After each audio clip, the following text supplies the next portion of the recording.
The following podcast is brought to you by CDKOffers.com. Use offer code DIESHRINK for 3% off everything on the website and Broken Silicon for 25% off all Windows codes. All right, on with the show.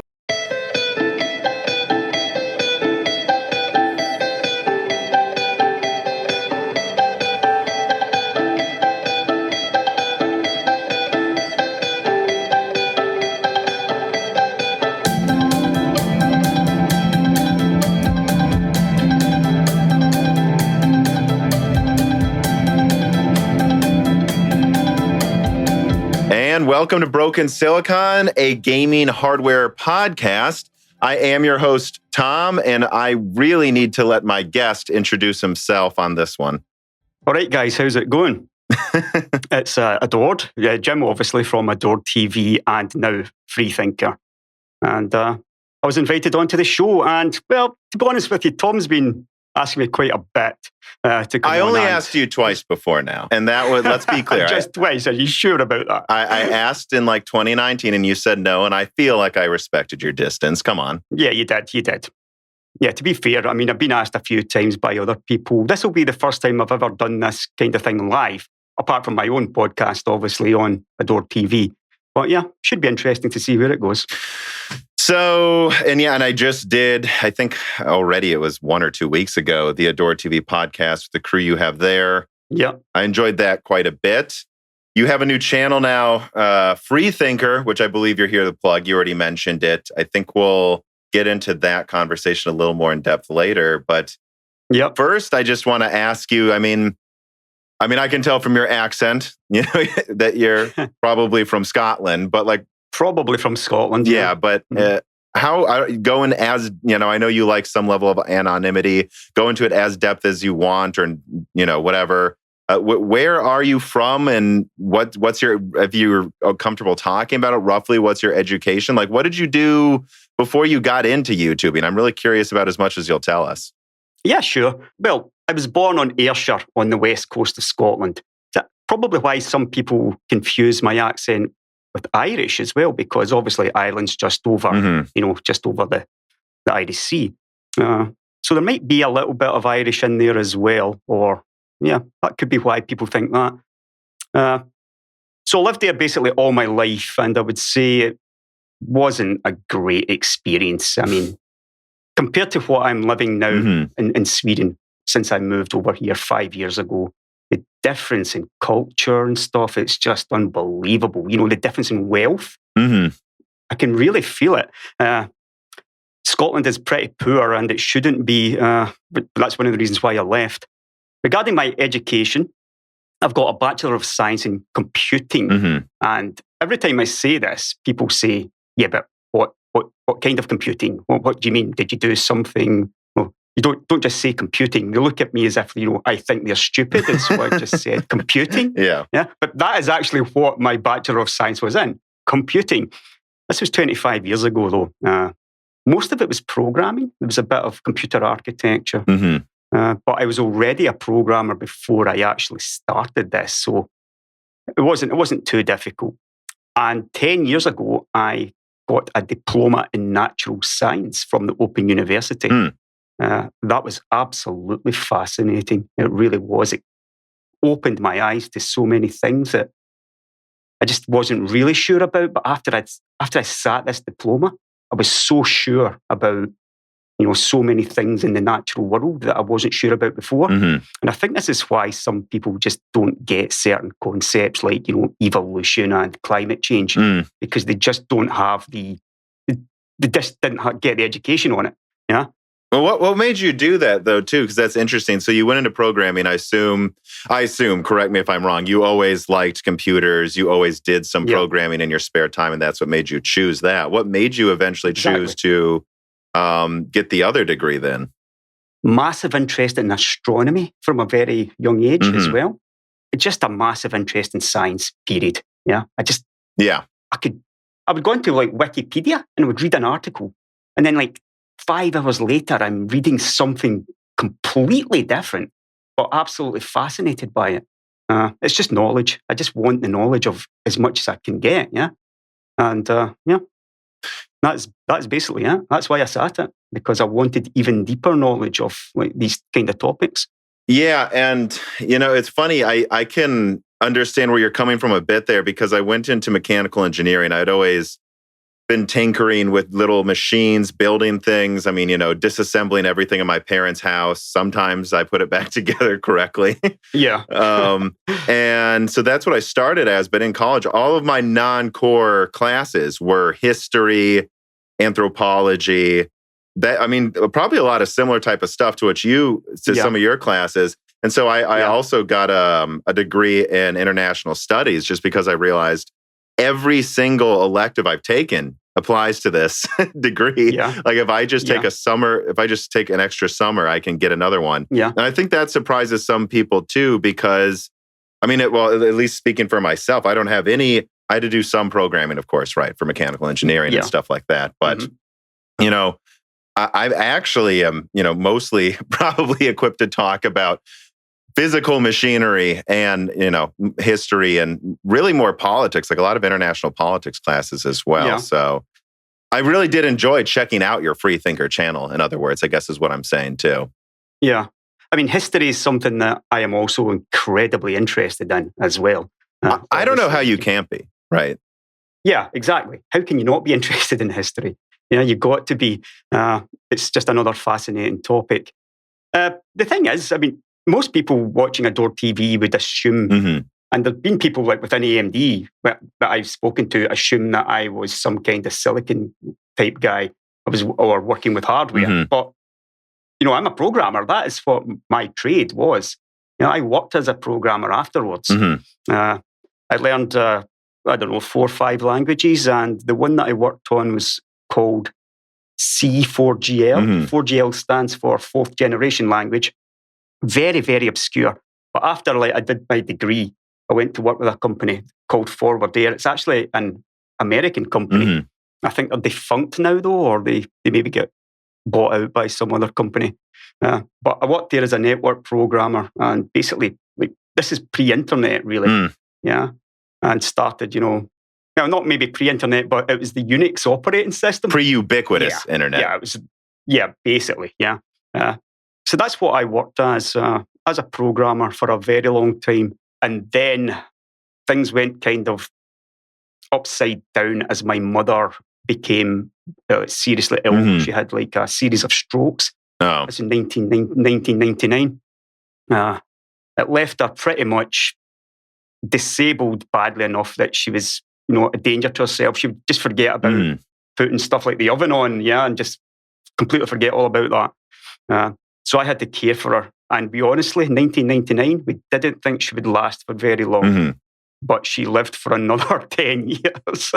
Those types of things can go, well, you've got about a month or 20 years. We'll see. Yeah. Yeah, basically. So during that time, though, this is when I became self-employed because obviously I had to do something to support myself. And with flexible hours and an ability to work from home sometimes. Yeah. Exactly. I was just buying in PC parts, and then I was like building PCs, selling stuff on eBay, stuff like that. And I was doing a bit of programming on the side as well. But yeah, that went on for about 10 years. And then I basically decided after my mother died, time to do something new now. That's when I took the science course at Open University. But after that, the thing about this science is I hated the technical writing. Yeah. Oh, I hate it too. Which is why I didn't take the degree. I would actually argue with my professors in college, like, write this way, short, simple sentences, only say exactly. And I get half of it, but the other half I'm like, because actually like on the ACT, and I actually got higher scores than, I wouldn't get into, college as an engineer unless I got good scores in math, but I actually got the highest scores in reading and writing. And I always found the technical writing I felt could always have been written more in a more interesting way without making it incorrect, if that makes sense. Yeah. I think that's exactly what I would have said as well. And I think that this leads to a lot of misunderstanding about science. And like you read stuff on Twitter, obviously, where people have just completely, this thing goes in a level. Yeah, you've got the technical writing at the top, the actual study. And then you've got you've got newspapers like New Scientist and all that, like Scientific American, who are a kind of intermediary And then you've got like the Daily Mail in the UK, which is writing a whole load of crap based on this. Yeah. So that's the way it kind of tears out. But I think the original writing could be done better. And yeah, I agree. So people would go to the original source more often, you're saying? Yeah, basically. But it is very, very esoteric. I mean, you got to be an expert in order to really read this, or extremely intelligent to read a lot of these things. And that's why I think there's an awful lot of misunderstanding. I mean, I get that some studies need to be that way. Yes. But, yeah, like you, I don't think they all do. But that sort of level of writing, it's just a little bit too highbrow, I think. And it does. It causes confusion. So that's why I didn't sit the degree for the natural science. I just stopped at the diploma. Okay. I just didn't want to go further. Yeah. So then what made you get into YouTubing? I because it's interesting the way we're talking right now. There's a bunch of other subjects I could imagine you'd do a YouTube channel about, like what we're seeing with Freethinker. But I'm starting to suspect the types of things that would have made you do this. What made you decide to start making a channel that effectively covers AMD, Intel, Nvidia for the most part? Just was something that made you mad where you're like, someone has to say something? Or yeah, actually, I spent an awful lot of time on forums at one point, like Anantex forums and stuff, yeah. And there's a massive amount of shilling going on, and the fanboys are just insane. And look, I mean, it's not difficult to pick a side when you're in that kind of environment, yeah. Something stood out for me though was at the time where AMD launched the 5850 or 5870, and they had finally taken the lead, because Nvidia were laboring with Fermi. Without a doubt, taking the lead. And the lead in everything. A smaller die, higher performance, hilariously better efficiency. Exactly. And I was having this discussion with some guy on, I'm not even sure what forum it was now, but his whole argument was Nvidia always win. They're always the fastest, right? And I'm like, but AMD are the fastest now. Yeah. And I started showing him, I started showing him links to like the actual charts. But he point blank refused to believe that Nvidia were losing. He just wouldn't, it didn't matter, yeah? I could link anything I wanted.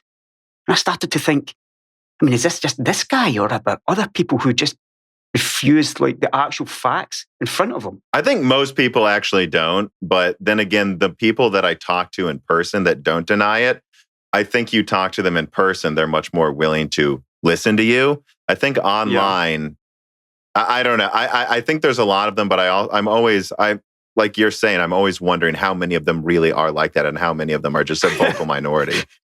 Exactly. I mean, I feel like that on Twitter today as well. Some of the lunacy that I am reading on Twitter since I started doing Freethinker, it is unbelievable. Yeah. I mean, is it just a very, very vocal minority? Or is this the average human being? I don't think it is the average human being, right? I think, and I could be wrong, but I think I remember reading or something like a year or two ago, like the percentage of accounts on Twitter versus numbers of people. And it's like, most people are not on Twitter every day, actually. There's just a certain class, frankly, let's be honest, a lot of upper middle class people in the West are on Twitter. And even that, most of the people that have a Twitter account aren't using it a lot. But the people that are, a lot of them tend to, just do a bunch of nonsense. And I just think that type, and there's a part of me that wonders how much of it is Twitter's fault and how much of it is just a natural conclusion where a platform like that's going to attract that type of person. Because I think a lot of people argue Twitter's making people act this way. Is it? Or is it just attracting these people and that's who's talking on it? Yeah. I mean, that is an interesting question. It is one that I've thought about as well. Is it the platform? Is it, was it because you had so few words to start with? I mean, they did increase the word limit as well. But yeah, I mean, some of the stuff I see on that, it does make me dismay just a little bit. Yeah. I mean, like stuff like anti-vaxxers and all that. I just, oh my God, please. Some of the stuff I see every day, it's just, you would lose your faith in humanity reading some of this stuff. Yeah. I mean, I've had to deal with a bunch of Twitter nonsense just from the tech side of it in the past couple of weeks. Just the amount of mudslinging right? Yeah. And attacks, just outright lies about me. Just like when there's clearly some ulterior motive for the reason they're attacking me. And it's just like, I don't know. At a certain point, I think you just need to shrug it off. Because at the end of the day, I look at my, Moore's Law is Dead platform, and it's like, but we're still growing every week.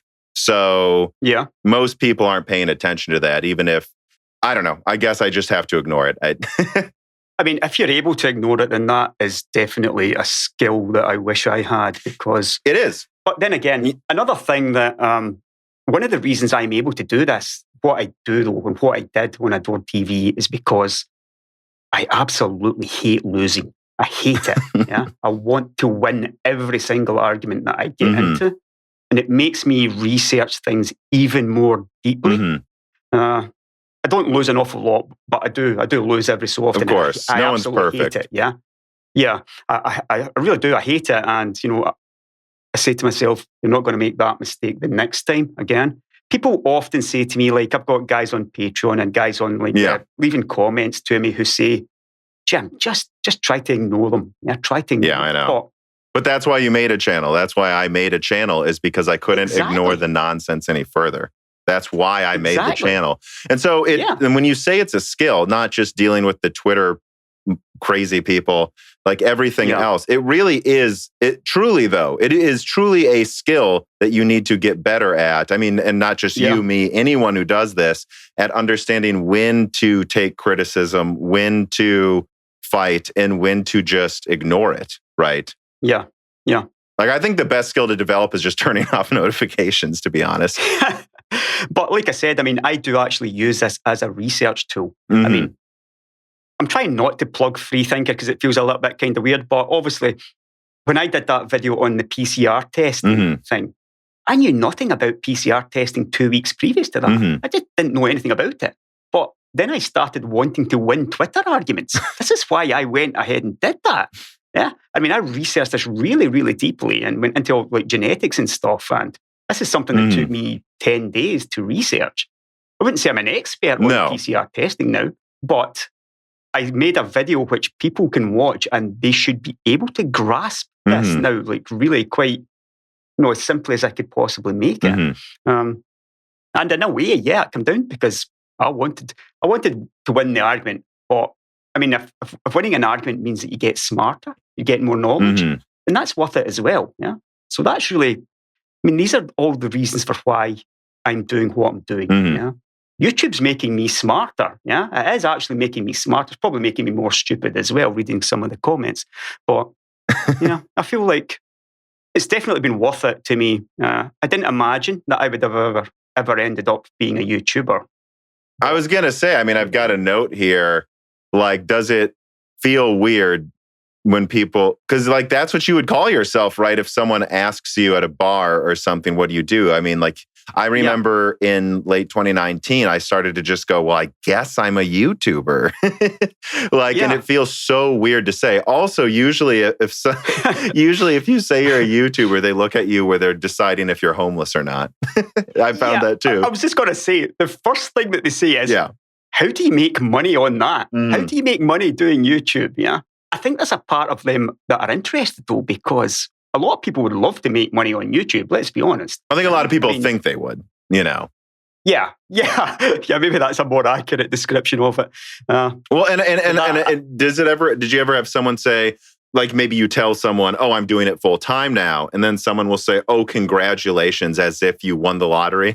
Because I've gotten that too, and I'm like, well, I mean, actually, I put out, 2-hour podcasts every week, exclusive podcasts every week, and a video every week. I don't think I stumbled into, I'm just being honest, It's like no one ever knows how to approach it, because they'll say to you, because when you say you're a YouTuber, they think, well, either he's rich or he's homeless, when it's neither. And they think if you did well, it was all luck, which, I mean, like, no matter what, I certainly don't agree with everything you've said and every video you've done. I mean, frankly, it'd be weird if I agreed with anyone on everything.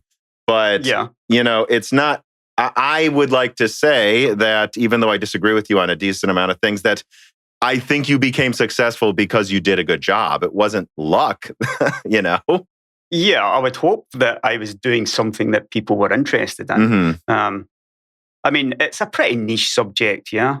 Let's be honest, we are pretty niche, yeah. We're not guys like Linus or Jay, who's millions of subscribers. We're never going to be like that.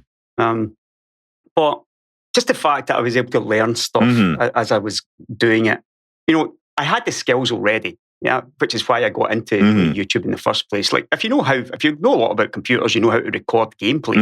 I mean, remember, I started off as a Let's Player. I noticed that. Wasn't it Dangerous Elite or something? Elite Dangerous, yeah. Elite Dangerous, sorry. I don't play it. And, the funny thing was, I learned very quickly because of that video that people want two things out of YouTube. Either to be entertained or to be educated. I was educating people with those like Elite Dangerous videos because I was showing them, it was tutorials. Yeah. This is how to do this. It's a very difficult game to get into, but I showed people how to get into it. And that video hit like 150,000 views. And I'm thinking to myself, holy crap, I've made it here. Yeah. But then things started to die down a bit. I was stuck at 5,000 subscribers for about half a year. Yeah. And that's when I decided, I always knew I had all this tech stuff behind me. Yeah. Like all the history and stuff. I don't know if it's because of the memory or because of all the discussions that we'd had on all those forums or what. But I knew I did that GameWorks video, the Nvidia GameWorks one, and overnight gained something like 35,000 subscribers in one day. Yeah. And obviously the Intel one, the Intel anti-competitive. Yeah. That was another one which gained me about 30,000 subscribers almost overnight. But that's how it went for me. One or two huge videos, and the rest, I tended to hold on to people like my subscribers. They didn't really. I never got above 100,000. I topped out at 98K. Yeah, I've actually seen a decent amount of people in other sections of YouTube as well say we're almost to 100, and they just stay at 98 for some reason. I don't know if it's a mental barrier to people subscribing or what it is. Yeah. I mean, I wasn't that bothered about it, to be honest with you. It would have been nice to hit the 100K, but the fact is, with 98,000 subscribers and I'm still getting like 60,000 views per video, that's what really makes it important. But the reality of this YouTube business for me was, I started this and I had no concept of Patreon. I didn't even know it existed when I started out. I'm not even sure when Patreon did come into existence. I think it started getting decently big about when you were doing it, I think. Yeah. It was some viewer told me, you should try and set up a Patreon page and see how that goes. And, without it, I would simply not have been able to do it for as long as what I did. Because, yourself, YouTube is better for people who are creating content every day and getting lots and lots of hits every day. 100,000 views on a video, that's like $200 maximum. Yeah, if you're doing that, I will say it depends on the month because sometimes it's like $50 and sometimes it can be like 1,000, and I'm like, why did I make so much off of this video? Let's say it's not a reliable income unless you're absolutely massive. Yeah, and if you're releasing a video every day, that's how you make a lot of money doing that kind of thing. But what is the chances of me doing a video like that Intel video every day, or the Beyond Turing one, the ray tracing one? I got paid for that video, but it still probably wasn't worth the vast amount of research and time that I put into it. No. Yeah? I don't think any video I've done, even ones maybe that had a paid for ad in the middle of it or something, were ever remotely worth just the money of like some of those bigger videos that would take weeks to research. No way. Yeah. I reckon that Beyond Turing video, which has got over 400,000 views and is probably my best video, definitely my most watched video. In ad revenue, I don't even think it's broken $1,000. Yeah. This is something that I worked on for half a year with the company Otoy. That's how long that this went on for. Because I knew nothing about ray tracing before I started this video. There were meeting after meeting and research, and I do think it's a great video. I don't want to, you know what I mean, but I think it's it shows how good that video is and how it's like my most viewed video. But financially, even with their pay, even what I was paid on top, it doesn't come close to the amount of work that I put into it. But yeah, so it's definitely not for the money. I mean, I've had this the first reader mail question here from the Moore's Law is Dead supporters, and I think I know the answer to it by now. Casper asks, "Hi, Tom and Jim. Being a YouTuber is hard, as both of you have led on. What makes it worth it then? What do you take the greatest enjoyment in your work? I'm truly grateful for the entertainment knowledge you both have given me." Well, I would say thank you. And I'm guessing, Jim, it's the learning, right? You just love the research part of it. It is the learning. Yeah. There's another thing about it, though. If I'm like, I can be lying in bed, having a shower, and I just get a eureka moment. Yes. I'm thinking about the next video, right? I'm thinking about the next video all the time. This is what my life is basically like. The next video, yeah? And then I'm constantly thinking about it. Something comes into my head. I think, well, this is really going to make this video. And you got to rush to the computer and write it down right away. Yeah, write it down before you forget. Yeah, before you forget, because there's so many times I've done that. And yeah, actually forgotten about what it was. And I knew it was a really good idea. But when you get that, it makes the video just a little bit better. Whether it's a new piece of information or just a little bit of insight. Or realizing there's a better point to be made than what you were going to make, right? Something even deeper. Yeah, if it goes even further. Yeah. You don't get that every video, but I always try to do that. The latest one that I did on Freethinker, the conspiracy one, was that turned out completely different from what my first draft script was. Yeah? Well, you've seen it. Well, it's a conspiracy theory video with a twist. Yeah, yeah. I think a skill you learn if you are involved in making any piece of content from start to finish.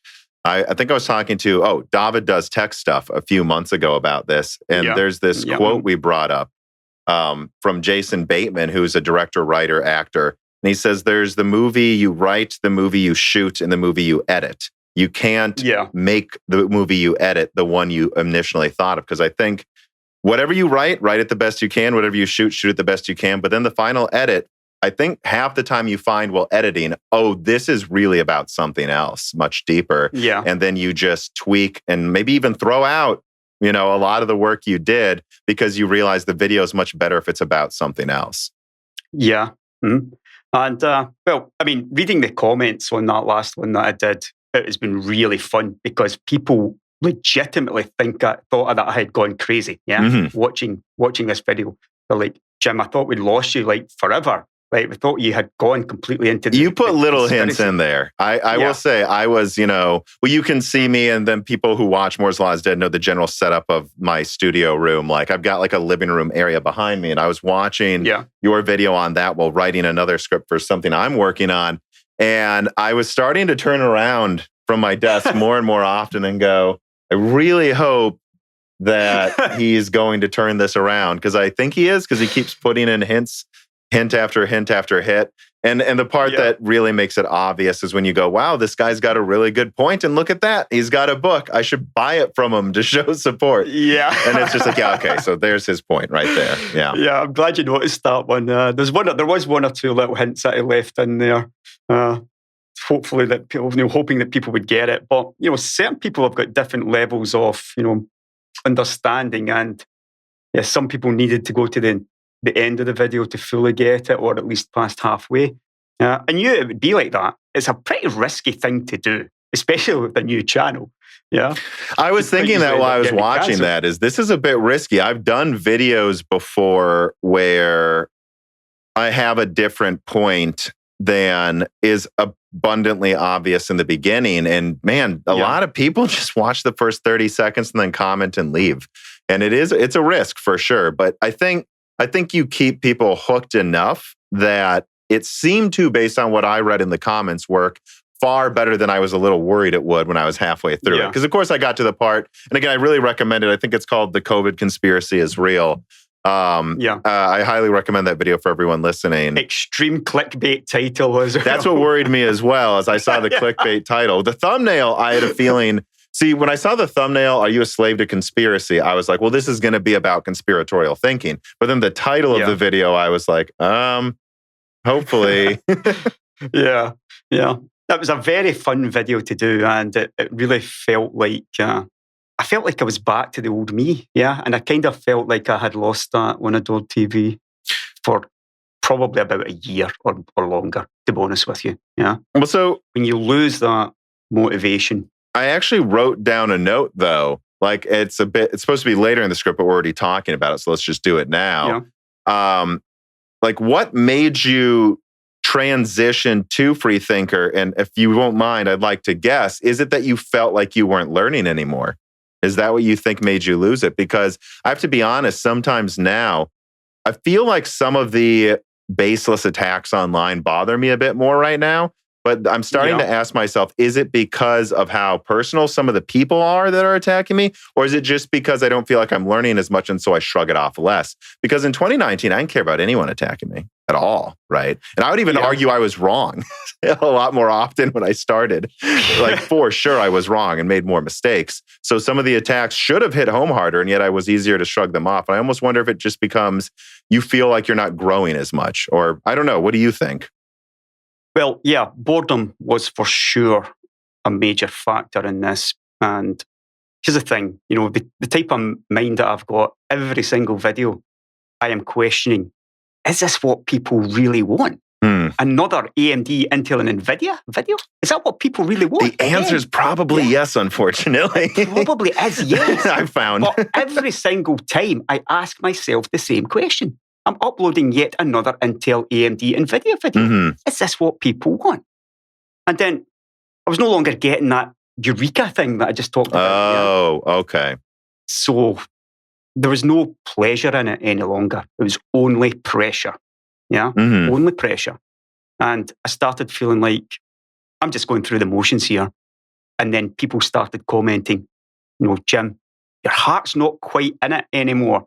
Or, it's just lacking the punch, maybe. And they were right, because it wasn't. Yeah, it's that simple. And, people send me emails, they send me comments, private messages saying, Jim, please come back. This is the best time. Look at the tech. This is, please come back. And I feel so bad, but without that interest for myself, it will never be the way it would never be the way it was. Yeah, like back in those days when I was doing like the AMD master plan videos, stuff like that. I mean, I was really hungry back then. Yeah, I really wanted it. Yeah, it meant something. But over time, for a bunch of reasons, AMD included, it just wasn't the same. Just slowly eroded away, and without that motivation, I just couldn't do it any longer. Yeah, the videos got further and further apart, and like I said, those eureka moments were just a little bit less. I don't know if it's because I stopped caring as much or something else, but yeah. I didn't know the eureka moments started going away. I mean, for me, just, speaking personally, they haven't. And if those were gone, it's funny, actually, when I first started my YouTube channel in 2019, I think it really got going in the summer of 2019. I had this thing of I was new to it. So of course I had so many ideas for videos, and I thought I have to make sure I have something every other day. So I would do videos after videos that were, I think, hilariously worse quality than what I do now, absurdly. There's people who go, why'd you delete some of your old videos? And I'm like, because they're bad. It has nothing to do with me being right or wrong. I have plenty of videos still up where I was wrong about things. I'm deleting them if I think they weren't good. And I would just bank. Can I say something? Just can I interrupt you there? Because I think, a lot of people don't understand this. Yeah. I get shit for videos that I did 5 years ago still. Oh, yeah. Yeah. Because, I was wrong. Yeah. Or I was naive or something. Yeah. People still remind me of those videos. Yeah. And I'm like, why does this matter to you? I mean, that's the real question. Why do you care so much? This is 5 years ago. And does it ever bother you that right?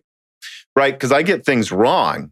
And I've found, especially around the console launch, there are definitely things you could be critical of me for saying that I got wrong. Yeah. But they often can't even get that right. So they'll say, you were wrong about this part of this launch. And I'm like, I was definitely off on the few things, but then the thing they actually bring up isn't something I said. Like, and you're like, so it's like, I'm not saying I didn't get some things wrong about like, I don't know, things about the PS5's design, but like what you're telling me, I said, I didn't actually say that though. So I'm not going to admit I said something I didn't say. I was wrong about this, not that. And then you just go, yeah, but so they don't, I mean, Jim, I think honestly, most of the time they're just trying to attack you. It's like, that's why they're bringing it up, you know, and they have some weird text document where they've saved these clips. It is known. I mean, it's been studied scientifically that, you know, the more popular somebody is, the more often they are correct, the more hate they are going to get, and the more desperate people are going to want to see them being wrong. Yeah, they love to see people who have been built up being, you know, stripped down. That's essentially what they tried to do to me. Or you could say that they even succeeded. Like the whole Zen 2 thing, which went mental. I mean, up until that point, I was basically 100% correct. I would have said, apart from maybe some of the early Polaris stuff, which I still get reminded about 5 years later. But I mean, some of the leaks I had were absolutely incredible, fantastic. I mean, you talked about chiplets months before anyone else. And like, I think so often people like look at it in hindsight and go, well, yeah, sure, he got that right. And it's like, not every chip was designed that way before then. That's really going out on a limb when you make that claim. Yeah. I mean, I noticed that one of the questions that you have down there was about the whole chiplets thing, and there's even a mention of SMT4.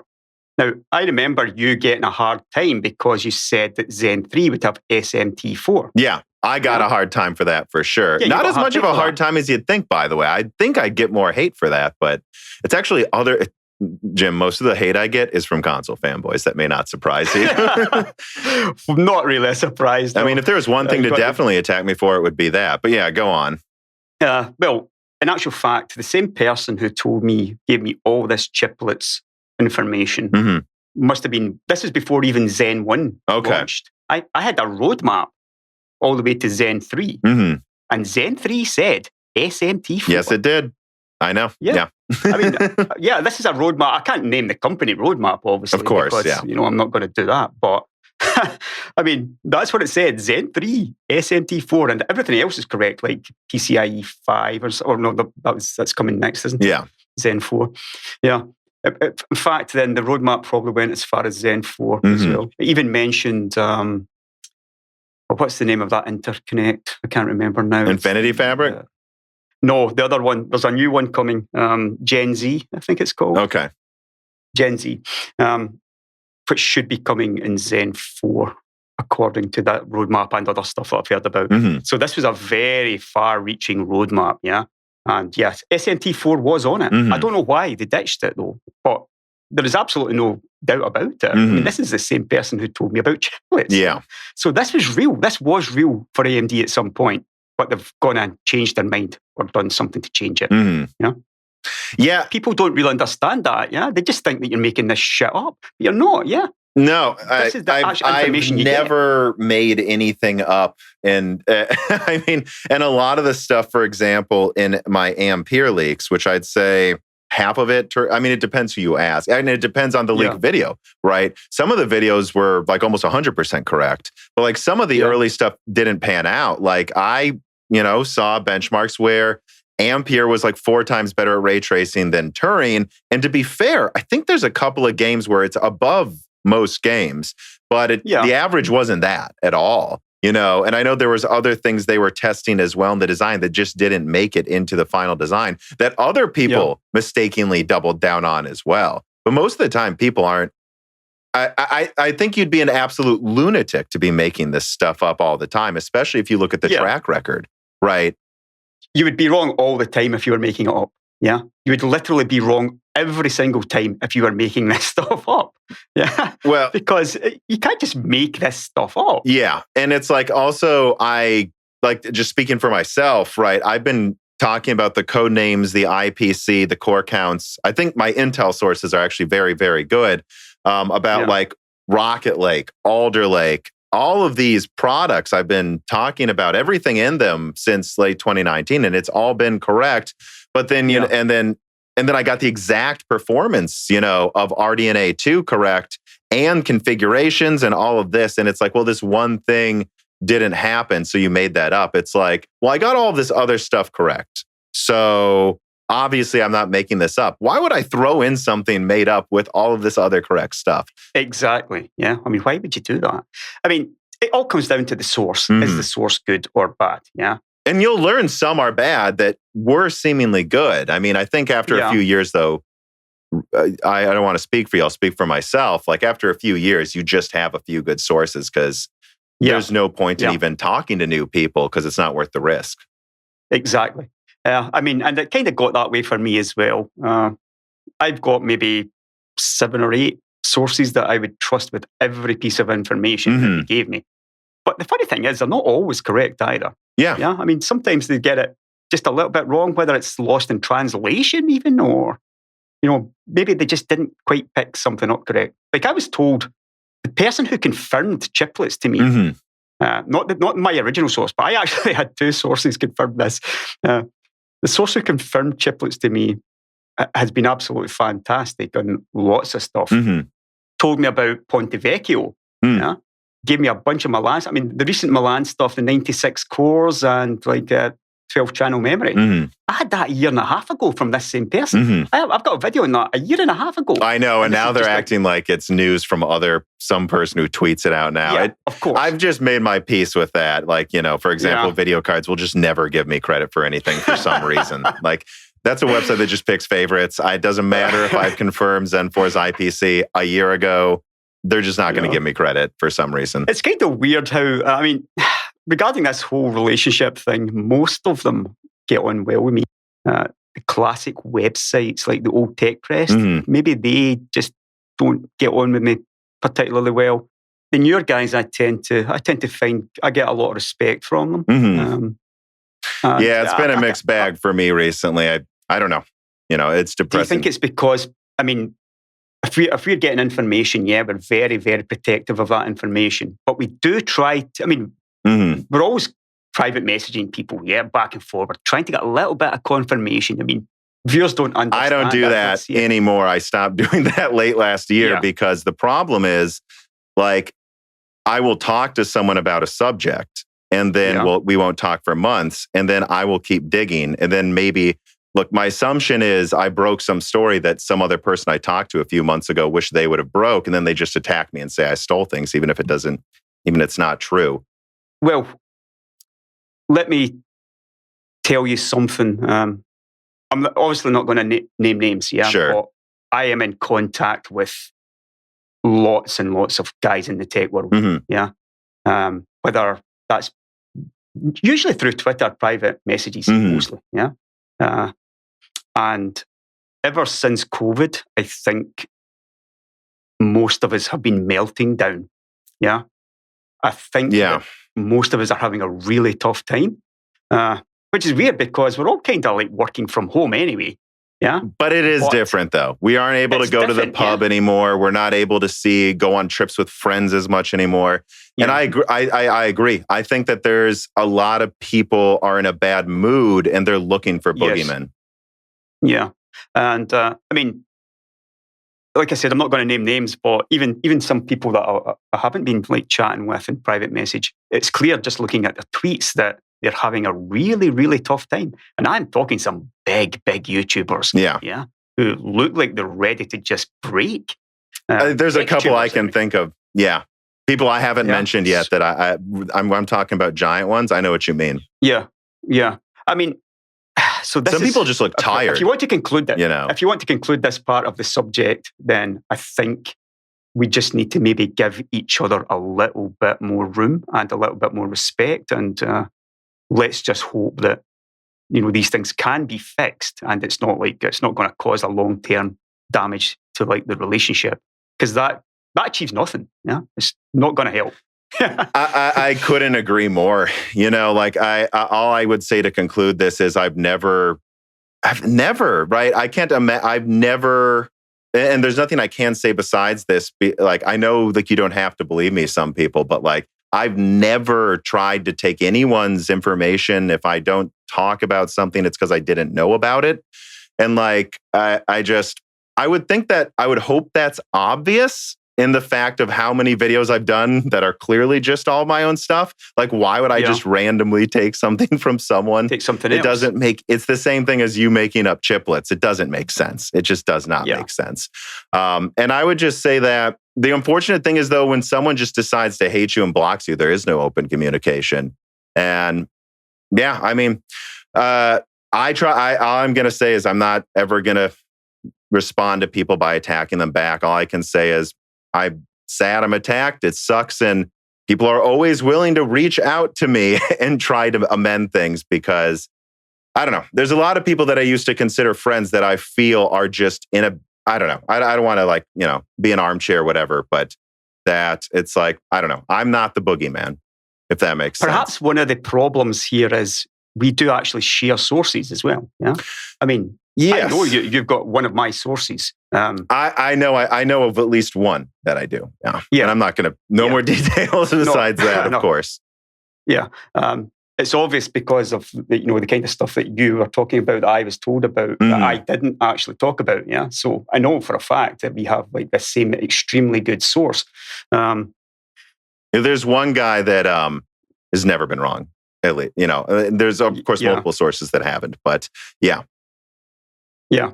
So, I mean, there's another potential issue right there. If we are sharing sources, then, there's always going to be a chance that someone else got the same info when they didn't know you did. And, Yeah, basically. Yeah. So that is a potential issue, of course.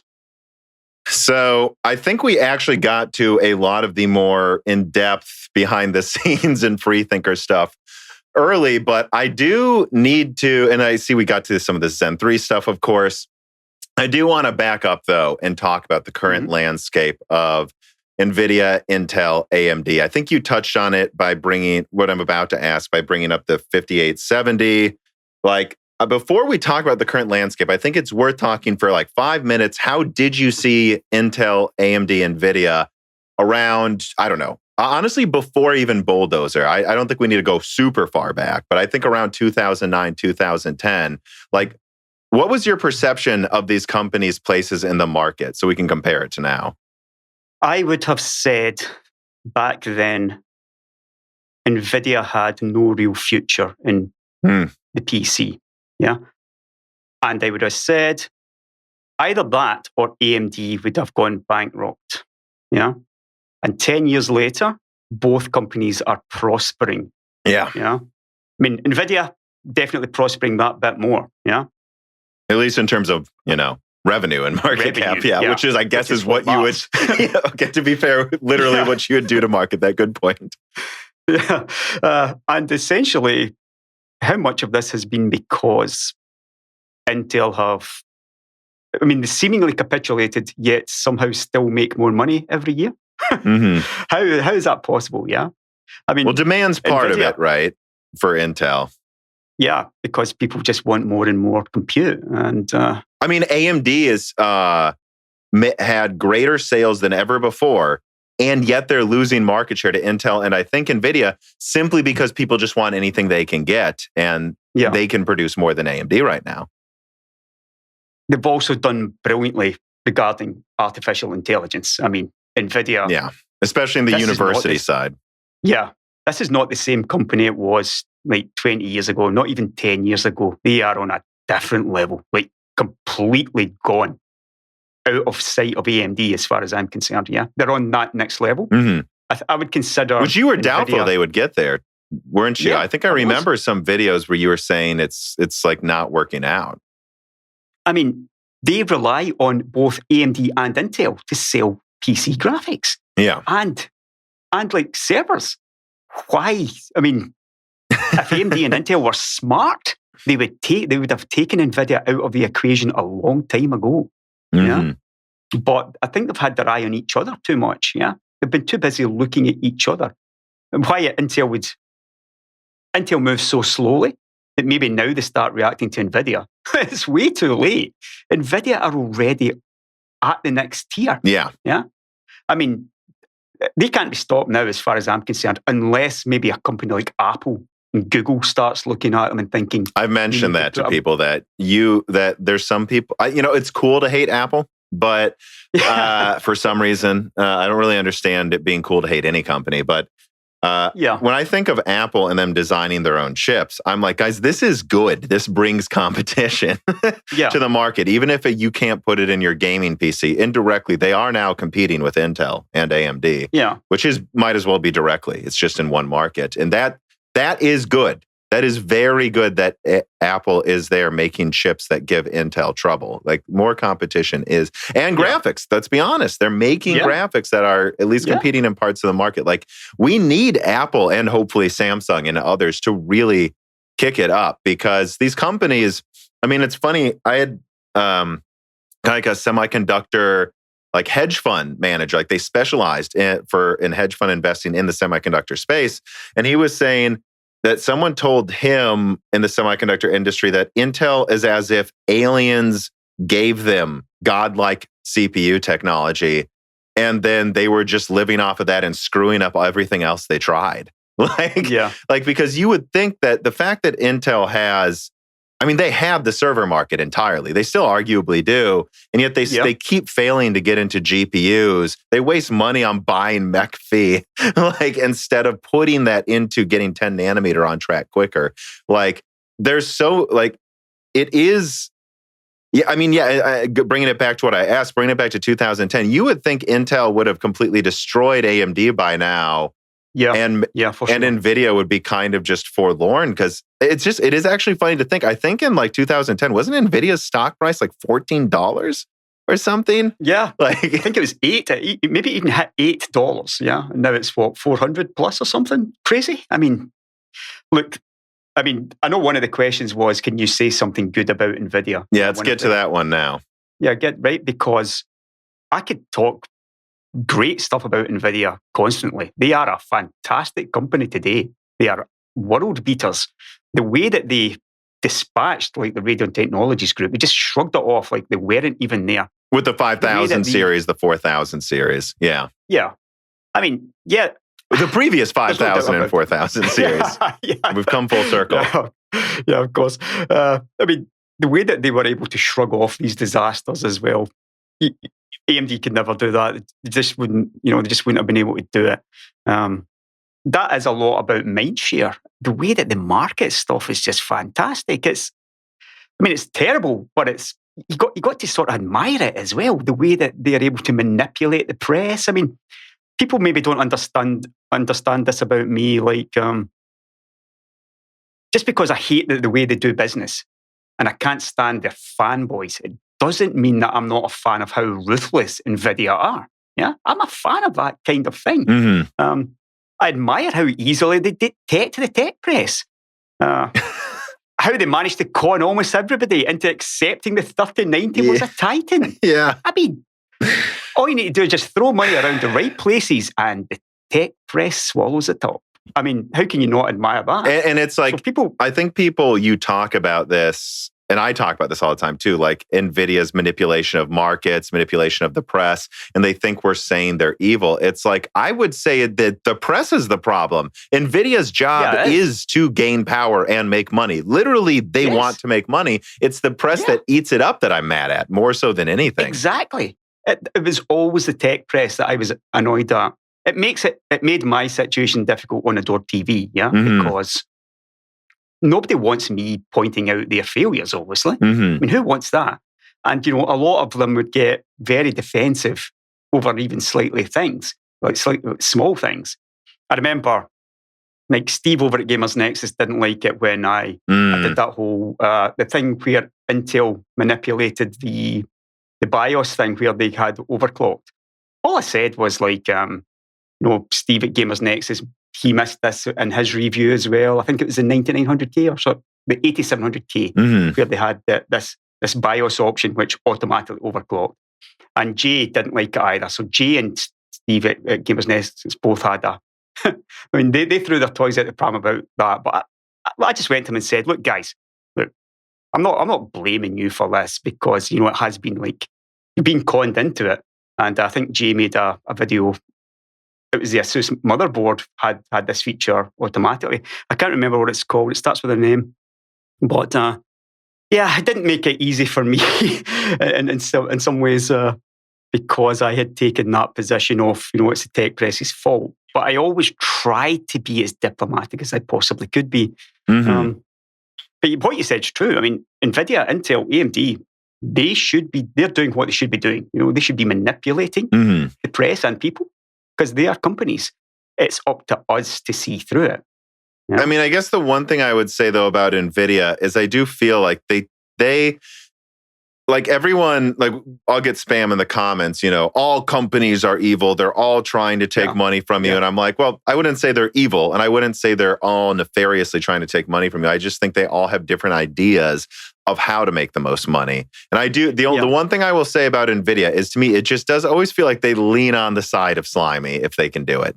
Like they are ruthless. Like ruthless would be maybe the nice way of putting it. Yeah. They always do lean on doing that. And by the way, this question was from Chuck Emmett when he asked to say one nice thing about them. And the notes you saw that I put under here is I really resent the idea that I hate NVIDIA. I mean, the system we're recording this on right now, it has an RTX 3070 in it, guys. My laptop next to me has an RTX 2060. Now, I also have a Radeon 7, Vega 64. I've had tons of other AMD cards. I'd say usually I've had an AMD graphics card in my desktop, not in my laptop in the past 10 years. But to say that I hate NVIDIA is just absolutely wrong. They give me so much to point out. And I don't feel like AMD does nearly as much. I think Intel does, but Intel's so bad. I mean, Intel is so bad at hiding the shady stuff they do that it's just like, it's like NVIDIA without a coat of paint. They just like straight up publish benchmarks where half of the AMD cores are turned off. And it's just like, well, I mean, is this even worth talking about? Anyone can see this is a joke. And then that's why there's so much to talk about with regards to NVIDIA. I really don't hate them. And if you want me to say a good thing about them, I mean, they never stagnated as much as Intel. They always I always feel like they're trying to innovate. Sometimes I think they try to innovate in ways that are less consumer friendly. But they don't just sell you smaller quad-core dies for 10 years straight. Like NVIDIA innovates, and they really try to innovate. Yeah. And their website is so much better than AMD's. It's honestly pathetic how much better NVIDIA's website is. AMD is getting a lot better at it, to be fair. But just like 10 years ago, I would say AMD didn't have a website. Right. I mean, here's the thing. AMD like to advertise or like to say that, we're all about gamers. Yeah. Mm-hmm. But NVIDIA are really selling the message to gamers. AMD's just not doing it. And I mean, that's one of the biggest reasons why they're doing so well. It's the way that they market, NVIDIA markets to gamers is on a completely different level to what AMD's doing. Yeah. And it shows in the success that they have. Yeah, I mean, so I'm going to start going through some of these reader mails that are related to AMD and NVIDIA. Wooly Ram writes in and says, Tom, why do you keep harping on how AMD needs to provide a DLSS competitor? As a feature, it does not even merit being called half-baked. That dubious honor goes to RTX. Well, NVIDIA might claim that they will have DLSS working in future titles. Do we have any reason to trust NVIDIA will do this? So, and this is a way for me to breach the subject of DLSS. Yeah. I mean, I don't think we need to dwell on the opening of Turing too much. I mean, straight up, Turing didn't have ray tracing titles at launch. Like literally it didn't. Yeah. There wasn't one. And also they didn't have, DLSS was a complete joke. But do you think that's changed by now? Do you think DLSS? Yeah. Both the ray tracing situation and DLSS, for sure, I would say have changed. The way that NVIDIA, and remember that leak that I got that actually leaked RTX? And when I first saw this, I thought, this can't be real. There's no way NVIDIA's going to throw out GTX and then RTX. I had that leak for 1 month before I finally decided, holy crap, this is legit. Yeah. So, and then I made the video on it, like the 2080 RTX thing, how it's all going to be about ray tracing. Wasn't this the lineup where they were initially deciding if they wanted to make the 2070 7 gigabytes? Yeah, something like that. That's what people reminded me of, like the 7 or the 5 gigabyte RAM. that's why my leak was wrong. Oh, of course. It wasn't the fact. I mean, the fact that I got like the fact that it was the 2000 series and not like the 1080 Ti or sorry, the 1180. And the fact that, they were going to rebrand it all RTX, the fact that they were actually splitting between RTX and GTX as well. I mean, this is all part of this original leak I had. But just the fact that Nvidia did that, it really shows just how powerful they are. That they can just go ahead and rebrand RTX. Yeah. And that made me, people after Turing, people said, this is just like a one generation thing. It's all about making money. Oh, no. They are in this for good now. They are in this, this is physics. Yeah. This is how they now stay ahead. And that's exactly what Nvidia would do. Obviously I'm more of a fan of AMD than I am a fan of Nvidia. And I would like to see AMD coming back and like graphics. I do not enjoy like hating on them. I just don't, and it's really, really tough for them. But with Nvidia doing stuff like this, it's kind of demoralizing. Back, like we talked about the 5870 when AMD was in the lead. And, RDNA 2 comes along and you're thinking, can they even compete with Nvidia on this backward 8nm Samsung node? I mean, all right, the power's like ludicrous, but it's clear that desktop people don't care about that. Performance-wise, if RDNA 2 was close to Ampere, then they should have like smacked Ampere around, like because of the 7nm. And it's not that it's even that bad an architecture, RDNA 2. It's actually pretty decent. I think it's an excellent architecture based on the ones I've tested. But somehow NVIDIA's still ahead, and like they're miles ahead in ray tracing still as well. Yeah, it depends on the game. There's actually some games where AMD's ahead, but there's others like where I don't know. I'm going to be honest. I have to jump in and say I'm actually when I tested the 6800 XT, I tested a 2060. I am now testing a 3070. I expected to be won over a little more about ray tracing now that I have several cards where I can try it out. My honest opinion is ray tracing is kind of an awful gimmick, actually, still, is my opinion. It's still gimmicky. Yeah, like, there's no game I would turn it on PC. Like, if anything, the best use of ray tracing is a Spider-Man game on the PS5, and that's all we can say. Everything else, like in Battlefield 5, like, I showed how you could see like blocks of water changing light colors as you walked around. Like in half of the games, I honestly think ray tracing makes most games it's in look worse because the reflection is a lower resolution and everything just starts looking blurry and like denoised and weird looking. I mean, I think this is where DLSS 2.0 will come in as well. It should help. If you can like render at a lower resolution and then ray trace on top of that. Everybody thinks Turing was terrible, but I was actually a fan of the architecture, because there's got to be a start at some point. Somebody needs to go and innovate, and NVIDIA went ahead and did that. And all right, maybe Ampere didn't quite hit the heights that we hoped for ray tracing wise, but it's another major step ahead. They're pushing, they're innovating, they're pushing the industry forward in their own direction, of course, because that's what NVIDIA does. But I just find it, I can't hate on that, even though Ampere was like massively overpriced and very, very mediocre upgrade regarding like rasterization.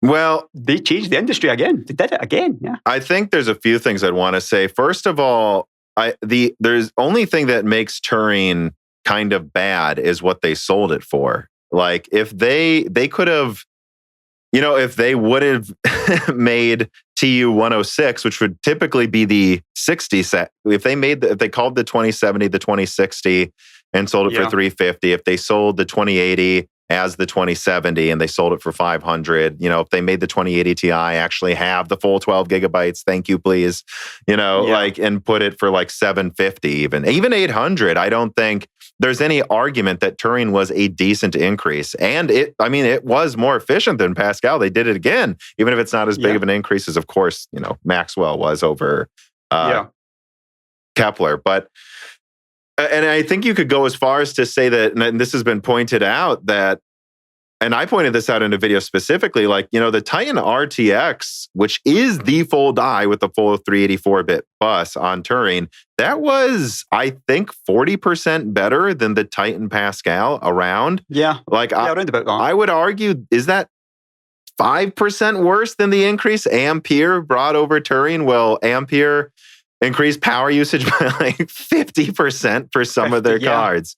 You could easily make the argument that the only reason we didn't notice Turing was just as good, if not better than Ampere, even in performance increase, is that they really segmented off the performance brackets, like to a degree that just annoyed everybody. Like, the 2060 laptop, like the 3060, like almost isn't more efficient in laptops than the 2060 guys. Like it's like 20% better at best at the same power usage. But I actually regained a little bit of faith in like the PC people who are interested, like PC master race, let's call it, because they really didn't like Turing. Yeah. So even though I liked it as an architecture, the simple fact that the 2000 series was so badly, it just wasn't accepted by it's like so universally panned by people. Yeah. I mean, I was actually under the impression that Nvidia buyers would literally just buy anything Nvidia released. Yeah, a bit like Apple. But Turing was different, as in people were really turned off by it. So I got a little bit of faith back there. I did lose most of it again due to Ampere, which I think is just not very good at all. but marketing goes a long way, and it's fast, I guess. It's just, Jesus, that power that it's using in that old 8-nanometer node, and are they really trying? We know that what they can do next on 5 nanometers is going to be amazing. I mean, this is another Pascal that NVIDIA's got coming next, I would think. Well, I would assume so. I would say about Ampere, though, and I think we need to talk about this because you've done a bunch of videos on Mindshare. And I think the problem is that I think right now it's impossible to analyze pretty much GPU Mindshare or sales just because anything that's made sells instantly. So like, I don't think we can honestly argue AMD's losing market share literally, but they're also selling more than they've ever sold. So they're selling more than ever did, I think trying to analyze the perception of things is, you just can't right now. But I would say that I think you saw, at least when that wasn't happening, with even before the 5000 series launch from AMD, you saw them taking GPU market share. And I think that's because AMD's Mindshare is back. We've been talking about how Mindshare, like you did a video talking about most people, and I discovered this myself when I was a mod on the Tom's Hardware forums, they don't actually want you to tell them which GPU to buy. They want you to tell you which NVIDIA graphics card is 150 or whatever price they're looking for. And the same for AMD fanboys as well. Although there's less of them, I would say. I would say that I'm not seeing that as much anymore. It's impossible to prove because anything that's made is sold. But ever since Zen, honestly, it started with Zen Plus, frankly. But Zen 2, I'm noticing people look at AMD graphics cards way more than they used to. Like, I actually don't think Ampere is regarded as well as I think the sales suggest. We can't prove it. We may never prove it because I don't know if anything's ever going to be, completely in stock in a way that we can determine who's selecting one over the other for the entire year. But I don't know how often you look around on forums, but I see a lot more people looking to try to get AMD first. Like a lot more people. They just can't because capacity's booked. They're not there. You can't actually buy the graphics cards. I mean, this whole capacity thing is... I could talk about it for like days on end, I think. Obviously, with so much capacity going to the game consoles, and it must be almost half of AMD's capacity has to be going to game consoles. You just wonder how much money they could be making. But it's not just about them. I mean, they can make those GPUs. There's no guarantees that ASUS, your MSI, your Gigabytes are going to want to sell them. And, the add-in board partners are a massive part of this. Nvidia has got an iron grip on them over at Taiwan. Yeah, really. And you see it as well in Nvidia's Chinese sales. Huge, absolutely huge. So it's not just about what AMD does and what decisions they make. They're also relying on the partners being, all in this. And I think some of them have probably been burned just a little bit too often. Or, yeah, I mean, it was always going to be a slow, gradual increase in market share if they made it. And even if they're losing it, like you said, they're still making more money because they're still selling more cards because there is so much demand for compute. I mean, they're doing all right, I think. But towards the end of like AdoredTV, I started talking about how AMD weren't aggressive enough. And I still firmly believe that. I mean, they're not showing the kind of aggression that they could be showing. I mean, all right, you don't want to throw out your partners like Sony and Microsoft regarding, like the game consoles. No, and they consider bailing AMD out when they almost went out of business. Like those consoles saved AMD in the mid-2000s. Back originally, yeah, no doubt about it. Mid-2000 teens. But now it's more like it's a bit of a millstone, yeah? I mean, silicon capacity is like gold dust. This is how much this is worth. AMD has some of probably the largest silicon capacity in the world after Apple. I mean, AMD, that's how big AMD have got all this silicon capacity. Well, not including stuff like Samsung's memory, obviously. But they are, half of it goes on game consoles, which are low margin, like bargain basement type of stuff. They just can't make the money that capacity suggests that they should be able to make. Well, they have to make these bets ahead of time, though. They allocate the wafers ahead of time, and it's obvious why they would do this. Why they would have made this decision in early 2020 to just let Sony buy up a ton of it, frankly. And it's because they know those will sell. Like every console launch, they sell out for the first year. And GPUs, they've had better GPUs before and gotten burnt. And so it's just a safe bet to go with the consoles. Safe bet, basically, yeah. And it forces devs to develop for their graphics architecture too. So that's another check mark in that this is just the safest option. What I really feel is obvious at this point, and I do think it has been up for debate in the past, and I'm sure it still is, because whenever I talk to someone in the fab side, like Daniel Nenny from SemiWiki or something. I watched that one. Yeah, he really points out how expensive it is to design a new die and how much you're pulled in different directions when you're designing on two nodes. But I feel like it's obvious they should be doing something on Global Foundries still for the lower mid-range. Like they absolutely. Having said that, though, is something I've been thinking about recently. How much of that, like you say, well, go to Global Foundries to fix capacity problems. I'm pretty sure Global Foundries is pretty booked up too, though, and they're making the I/O dies for Zen. So I don't think it's as simple as just all of this free capacity at Global Foundries either. Yeah. But Global Foundries are actually making money for the first time ever. I mean, they pulled out of 7 nanometers because they looked at the economics of 12 and 22 FDX, and they said, we need to start making money, and we can make money selling these backward technologies rather than spending more money trying to compete with TSMC, who look absolutely out of sight as far as I'm concerned. They're gone. I mean, they're gone. Yeah. And which probably doesn't bode well for the industry long term unless Apple decides to start building their own fabs. Yeah, I was thinking about that too. Like if anyone... Because people ask, who can compete here, who can compete there? It's like, well, you just need motive and money, right? And the only one I can see, I'm not saying they will, but the only one that I can see with the expertise, the motive to do this stuff and the money is Apple. It would be an insane undertaking, but they're the only ones that even I could conceive of doing this. The thing is, it wouldn't even be that insane because they have so much money. Yes. Yeah? I mean, this is pocket change to Apple. They just go and decide they're going to do this and go and do it.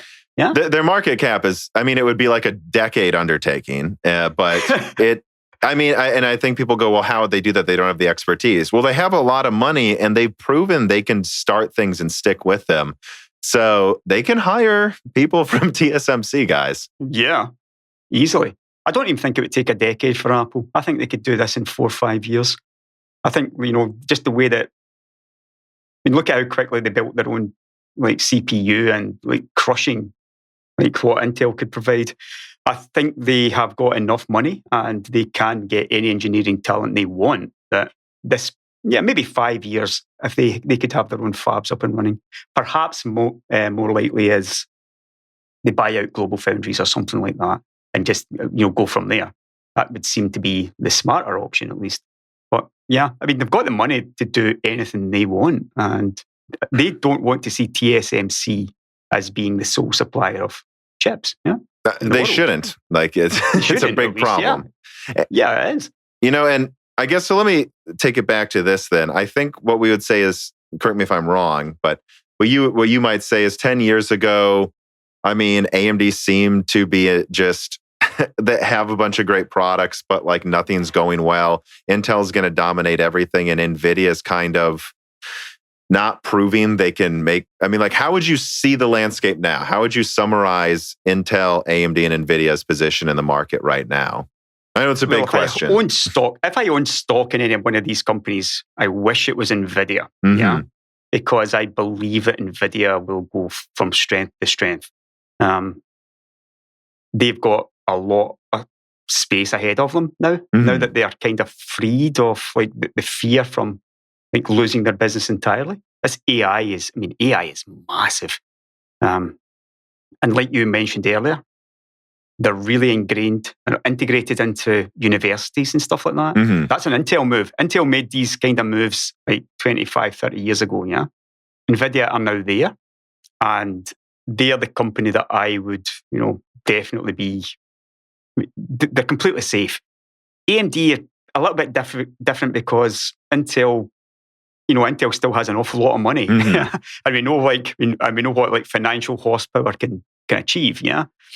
Yeah, they can buy themselves out of trouble, and they can buy AMD into trouble, which is still a concern. Yeah, I mean, this is still a concern, even though AMD are doing better. Yeah, Intel. I mean, Pat's there now. I don't know if he's going to make a difference. I don't know if one guy can make a difference to a company like Intel. There's something just completely broken there. The manufacturing appears to be broken, which is everything the company. I mean, that is the backbone of the company, but it's broken. Yeah.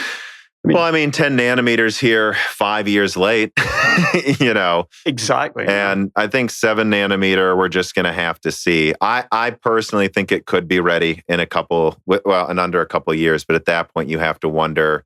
At the same time, though, the fact that they control their fabs, we're just going to have to see how much of that can allow them to possibly slingshot back if they do catch up on, like, even then they're still behind, but at least maybe they'll have the capacity to make the chips to keep and move forward with the market share. Do you see, though, Nvidia exposed at all in terms of like Intel working on machine learning things? Like Ponte Vecchio from the last leak I did looks very impressive. Like it could bury A100. I mean, of course, by then it might be competing with, whatever, right? Whatever Nvidia's got next. But like everything I'm being told from sources right now, like Intel working on one API, hiring people for machine learning development, that there's stuff they've got that's really doing machine learning well. Do you see that, though, as a big problem for Nvidia, that Intel, and I think people don't understand that, like, the amount of funding Intel's putting into their machine learning things and non-gaming GPUs like Ponte Vecchio, it dwarfs the development of their gaming graphics cards. They couldn't care less about their gaming cards. So for sure. I think that could be a major exposure for Nvidia if Intel really gets into that in about a year from now. It's a bit like, I guess, Google Stadia again, or it could end up that way. Like, I just find it difficult to take Intel seriously in any capacity. Mm-hmm. I am not a Raja hater. I know that a lot of AMD fanboys are like, they hate Raja. Yeah, I'm not at all a Raja hater. And I think that he's competent and he can do a good job. Although I've been told by people close to him that he's not. So I've been told maybe both. Not. Yeah. That's basically what I get told about Raja as well. It depends on who you ask. I honestly, my opinion, and of course it's just an opinion, is that Raja's personality type just rubs a lot of people the wrong way, especially the more introverted, put your head down and work people of Silicon Valley, which is a major plurality, I think, of the personality type in Silicon Valley. Like, I think I told someone, the way I would think of it is it's almost like Raja. If you were to take Raja and put him in Hollywood, he would be an introvert. But he's not in Hollywood. Yeah. He's in Silicon Valley. And I think and I think he just has a lot of confidence. He's got that kind of like, upper class, like driven Indian businessman mentality that, I worked at State Farm. There's lots of people that I've met like this, and at General Motors. And I just think that if he was in a different area, a different industry, people wouldn't see him as arrogant, but it comes off as arrogance, if you're that type of a person. That's just my opinion, though. Yeah. I mean, is he the right man to turn this around for Intel? One way to look at this is say, well, who else is going to do it? I mean, how many... That's what I always say. Well, who else is going to... I mean... Exactly. How many like world-class graphic engineers are there out there? There's not that many. I don't really think that Intel can take on Nvidia, though. I mean, to answer that question, I would say that... I mean, it's weird because, that question saying, can you say something good about Nvidia? I feel like all I have been doing all this, like, from our perspective, talking about how much I admire Nvidia and how like they are so far out of sight. And this is, I truly believe this. Yeah, Nvidia are just that good. They are just that good that I do not believe that Intel are really a major threat here. They'll find a way. Nvidia will find a way, no matter what, to stay at the top of graphics and compute. And that's my opinion about Nvidia to a certain extent as well, is I feel like over the past 10 years, there's just been circumstance after circumstance where I'm like, this is bad. DLSS is stupid. Fermi uses too much energy. Frankly, I thought Kepler was kind of a terrible architecture from start to finish. Like it just seemed, they say it fixes Fermi's power usage. It also loses Fermi's performance. All of these things, and yet they just keep swinging. They just keep going. Like you see AMD getting into consoles, making APUs, working with developers. Everyone who's a game developer likes working with AMD more than Nvidia, right? Like they hate working with Nvidia, and yet Nvidia just keeps swinging. And they just keep going. It's almost one of those things where like I can only analyze individual things Nvidia does that I think I just say, don't ask me about NVIDIA's future because I'm always wrong about NVIDIA's future, right? Right. I think I nail things about AMD pretty well, but when it comes to NVIDIA, all I know is you should never count them out because they just keep they keep swinging no matter how. I was completely wrong. I mean, I was completely wrong about what I thought NVIDIA's future would have been 10 years ago because I thought they would be really struggling and out the game. But instead, they're the complete polar opposite of that. Yep. They just go from strength to strength. And I mean, I'm going to make another prediction and say that this will continue. And they will just, I think that there is more chance of NVIDIA becoming the new Apple than there is of them going bankrupt. Yeah. I mean, I couldn't see them going bankrupt anytime soon. Neither are likely to happen. Yeah. But I would say that they are now more likely to be the next Apple, rather than, the opposite. Let's just admit it. Nobody wants to pay full price for those Windows 10 professional keys.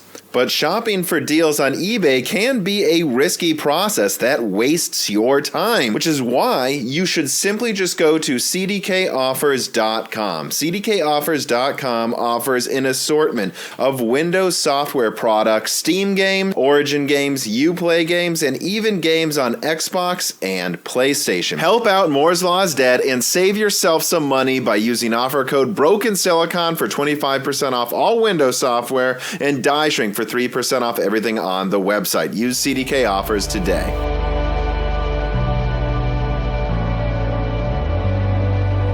It's funny, we could get into the nitty gritty of like Ampere versus RDNA 2, because from my perspective, Ampere's segmentation reeks of them underestimating Radeon, right? Like when I look at what they did with a 10 gigabyte 3080 and then 8 gigabyte 3070 again, and then the 3060 has 12 gigabytes. They've, the leaks of the 3080 Ti. At this point, when I see those on WCCF Tech and stuff, I can't help but just start laughing. I'm like, dude, I've had two 3080 Ti information for months.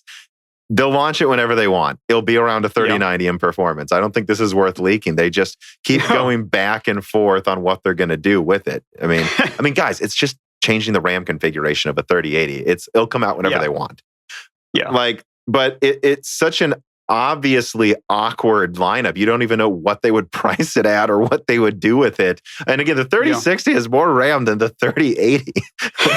Like, to me, it just seems like they really didn't think out their line. Well, I think they were going to do a lineup that was, I think the 3060 was going to have 6 gigabytes in B350, but then they saw what AMD has and they decided they just can't do that. Same with the 3060 Ti, from what I've heard, was never going to be as strong as it was or even exist. So I guess what I'm saying, though, is as awkward as this lineup is, I really feel like AMD is taking mindshare. Although, again, we can't prove it. Like, do you think if AMD, because everything I've always heard is RDNA 1 is the first step forward, like the HD 3870. It's not meant to do anything crazy, but it catches up in efficiency. The next one after that is kind of like the HD 4000. It's about beating them in efficiency. And then RDNA 3 is about taking the crown. Do you think if AMD takes the crown with RDNA 3, say, I don't know, early 2022, that would put any dent in NVIDIA's like mindshare further? I mean, it's hard to talk about market share because everything's selling. But like, how do you see that developing? Could you see AMD really taking it to them, though, if they take the crown within a year? I mean, there are actually parallels back to that time that you talked about there, the 3870, the 4870. 4870 versus the, what was it, the 480? No, that was the previous one. But, and then, AMD then went on to take the crown with the 5870. I think this is very similar to what was happening back then. Yeah. I mean, there are definite parallels there. We know that it's going to be chiplet based, though, don't we? Or is it? Yeah, I mean, I've had some loose information on that for half a year. It should be chiplet based. Of course, again, Zen 4. I mean, Zen 3 was supposed to have SMT4. This is one of those things where it could look like it's working well, and then they could just decide to scrap it and go monolithic again. Just like how, I mean, RDNA 1 was going to have bigger chips, but it just didn't scale efficiently past the mid-range card. So they just said, we're not going to launch it. Yeah. You know? So, but yes, I think it should be chiplet based, most likely. I mean, one of the questions that one of your viewers asked was, is this going to make a big difference to AMD if like RDNA 3 is chiplet based? Is this the Zen moment suddenly coming to GPU? Yes, I don't know if it was Beachhorn or Amav or Chana, but yes, someone did ask, is this? Yeah, I remember there is one question that literally asked, will this be a Zen 2 moment in the GPU space? Yeah, it was Beachhorn. Okay, it was Beachhorn. So my answer to that was simply no, because they're still limited by power. Yeah. I mean, chiplets, it might even be worse in some ways because you've got to have cross communication between chiplets. Which is much more intensive in energy on a GPU, I think, than a CPU. Yeah. There's just so much more energy consumed communicating. That's why Z is having so many problems at Intel. Yeah. I mean, I don't think it's going to make, it's not going to be the revolution that we saw in CPU. However, and I don't think we're going to see this in desktop graphics. Yeah, I think we can forget about that. It's definitely in CDNA 2, based on the info I have. Yeah, and there's suggestion it's in RDNA 2. I mean RDNA 3, but it's one of those things again where it's like, we'll see if it is. It should be. Yeah. I mean, I kind of hope so, just because I want to see where it goes. I just want to see where it goes. But there's, I mean, Nvidia are miles ahead in efficiency. That's why they can still, remain competitive on that terrible Samsung 8nm node. It's awful, this node. I just don't like it at all. Compared to TSMC, or maybe TMC's is just really, really good. But yeah, I guess it depends how you put it, right? Yeah, I truly believe that Nvidia have got a huge gain coming when they move to TSMC 7 or 5.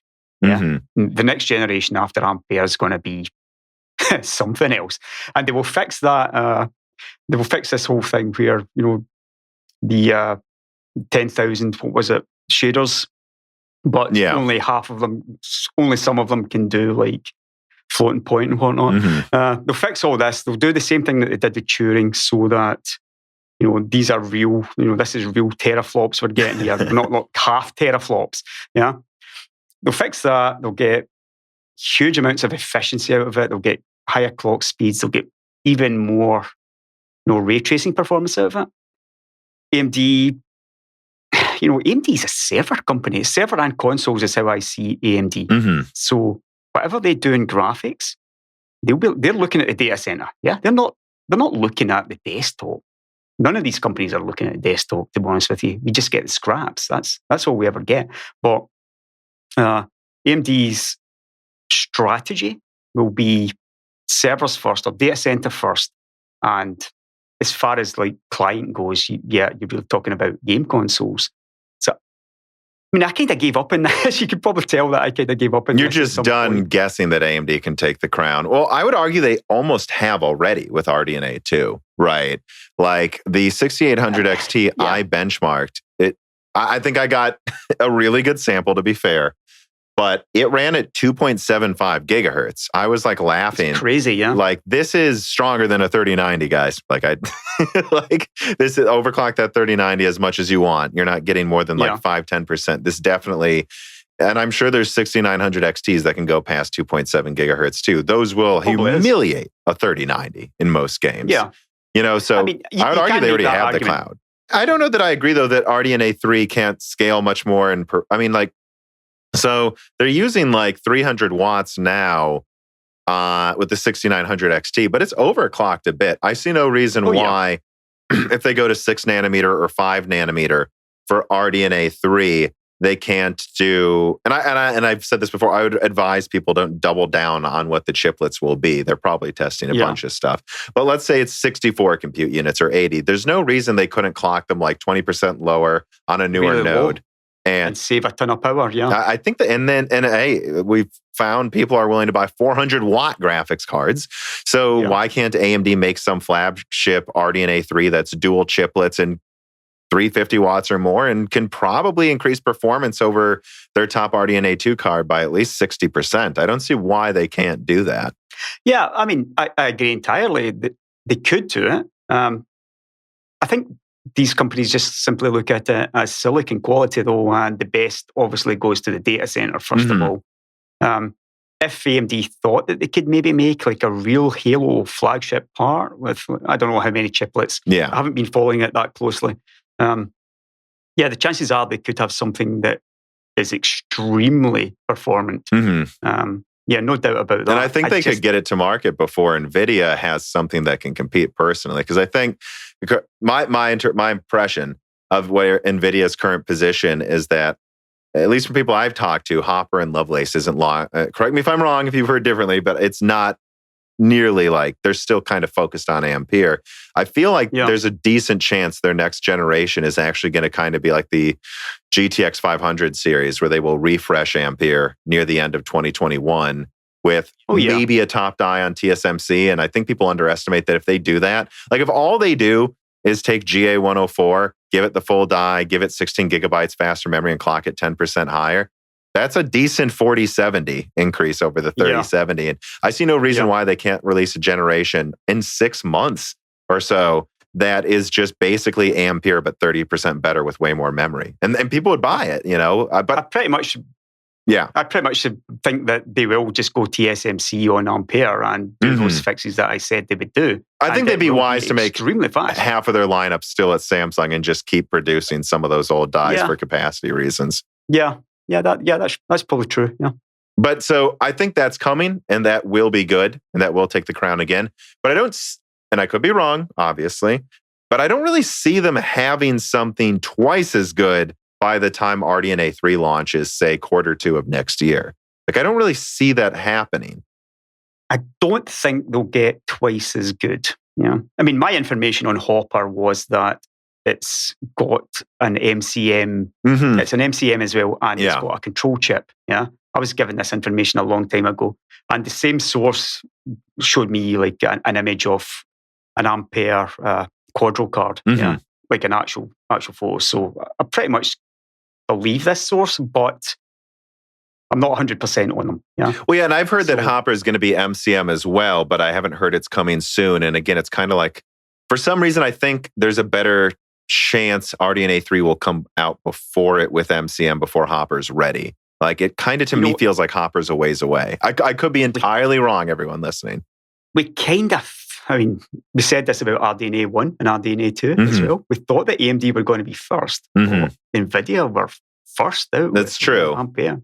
Yeah, I mean, all right, it is a backward node that they were on. And another thing is, you have to say that, is this like AMD choice to like wait so long before RDNA 2 was out? Why did it take so long? I don't understand why it took Why RDNA 2 took so long? Yeah. I don't understand. I don't know, actually. You know, I think that we all thought it would be out summer, and it wasn't. Yeah.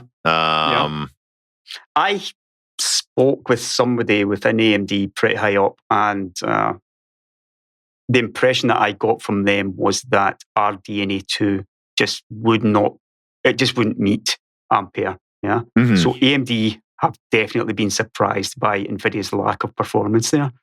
Or maybe they thought that their own performance wasn't going to be as good. But yeah, there's no doubt about it. AMD expected to lose this generation by a little bit, maybe. But in the end, I would call it a draw. Yeah, me too. Yeah, I would say it's a draw. Yeah. With AMD's lineup making more sense to me. With Nvidia's just weirdly configured cards all over the place. I mean, I just can't get over the astronomical power usage of Ampere and the fact that it's 8nm Samsung. I just could not buy one of those cards. I just couldn't. Yeah. Well, you're correct. You can't buy one of those cards. Yeah, exactly. Yeah, you can't get one anyway. But honestly, if you asked me which graphics card would you like, then I will take what is it? AMD top one, 1600 XT or whatever. Yeah. It's blazing fast. I just don't think it's worth $1,000 personally. It's not worth $1,000, but I certainly wouldn't pay $1,500 for a 39. I know, that's fair. Well, that kind of gets us to a reader mail here. So Melodic Warrior writes in and says, Jim, with the last few years, AMD has been making quite a scene with their comeback thanks to Ryzen and the slow but ever-growing Mindshare and graphics. As a result of that, where do you see AMD as a whole heading with their vision? Do you think it will be more consumer-friendly, or do you think they will start making the same mistakes? I think it's actually up for debate how many of them were mistakes and just decisions, though, that Intel and Nvidia has made in terms of company relations.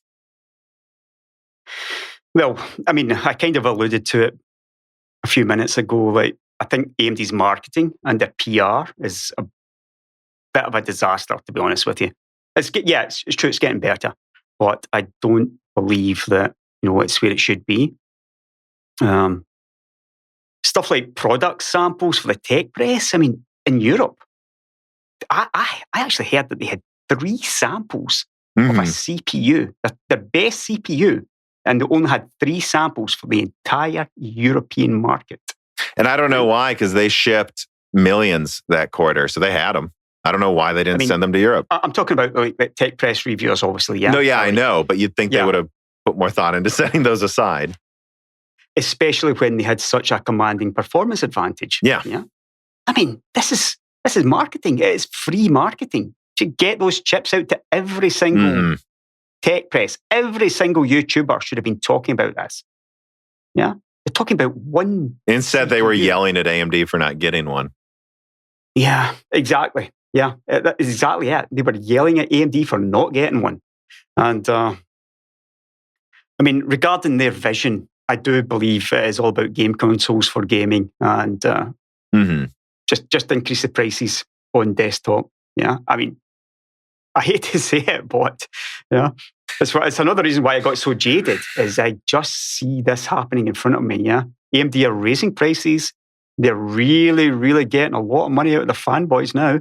And I wanted to see them attacking Intel and Nvidia through capacity, lowering prices and going at them. But they can't because capacity is full. So that's the thing. Exactly. I mean, the thing here is, I basically predicted this 5 years ago or maybe 3 years ago. I said, look, all I can see coming is higher prices and the slow drain of the PC master races as things just get worse and worse. And I guess it's probably not as bad as I thought it was, but there's no doubt that prices are through the roof now. They're absolutely through the roof. Supply is just not there. And this is our hobby. This is something that I am passionate about. Yeah. even though as a gamer myself, I'm playing World of Warcraft, it doesn't even matter what graphics card I have. And, my extremely overpowered 16-core Zen CPU is just not stretching its legs whatsoever. But I still do kind of care about where the industry's going and, the direction, and is it getting better or is it getting worse?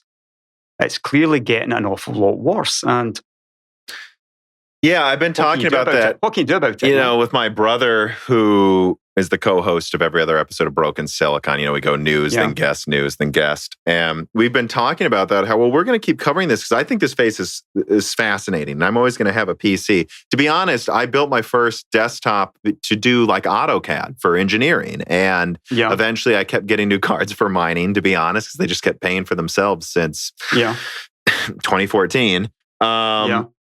And I've always used, and now I use it for editing. That's a reason I actually kind of like the 3070. Although, let me tell you, it runs out of RAM compared to that Radeon 7 and a few games in 4K. And if it had 16 gigabytes, that's going to be part of the review. It really would be better. But so I'm always going to have one. But it's hard to not just say, I just hope people there will be ups and downs. Prices will go down. I don't think they're ever going back to where they used to be, but they will go down again. And I think you just can't. I think you should be willing to be enthusiastic about PC building, about the technology for a lot of people without feeling like you need to buy everything, or mindlessly buy. Because a lot of people are buying cards and then selling them to miners for double the price, which go for it, dude. I don't know why these people think they're going to make money spending $2,000 on a Radeon 7. You're not. I'm just warning you. And I think people need to start accepting that how much gaming is really worth it to you over just a $400 console? Are you really that opposed to just gaming on a console for a few months and making $2,000 off your GPU now and then just buy one in a few months? I don't know, because if prices get this crazy, I think these are the uncomfortable questions we need to start asking ourselves. I mean, the whole point of the PC for me is it's convenient, yeah? I'm a gamer on a PC because I like to spend a bunch of time online and researching and on Twitter and doing everything else that you just can't really do properly. On other things, a mouse and keyboard in front of you. Yeah, and okay, you can get one for a console if you want, but it's just not really the same. Yeah, and so, I agree with you. I will always have a PC in front of me. Even if I stop working on YouTube or whatever, I will always have the PC in front of me. Yeah, that is there. I just wonder if, are we getting less or?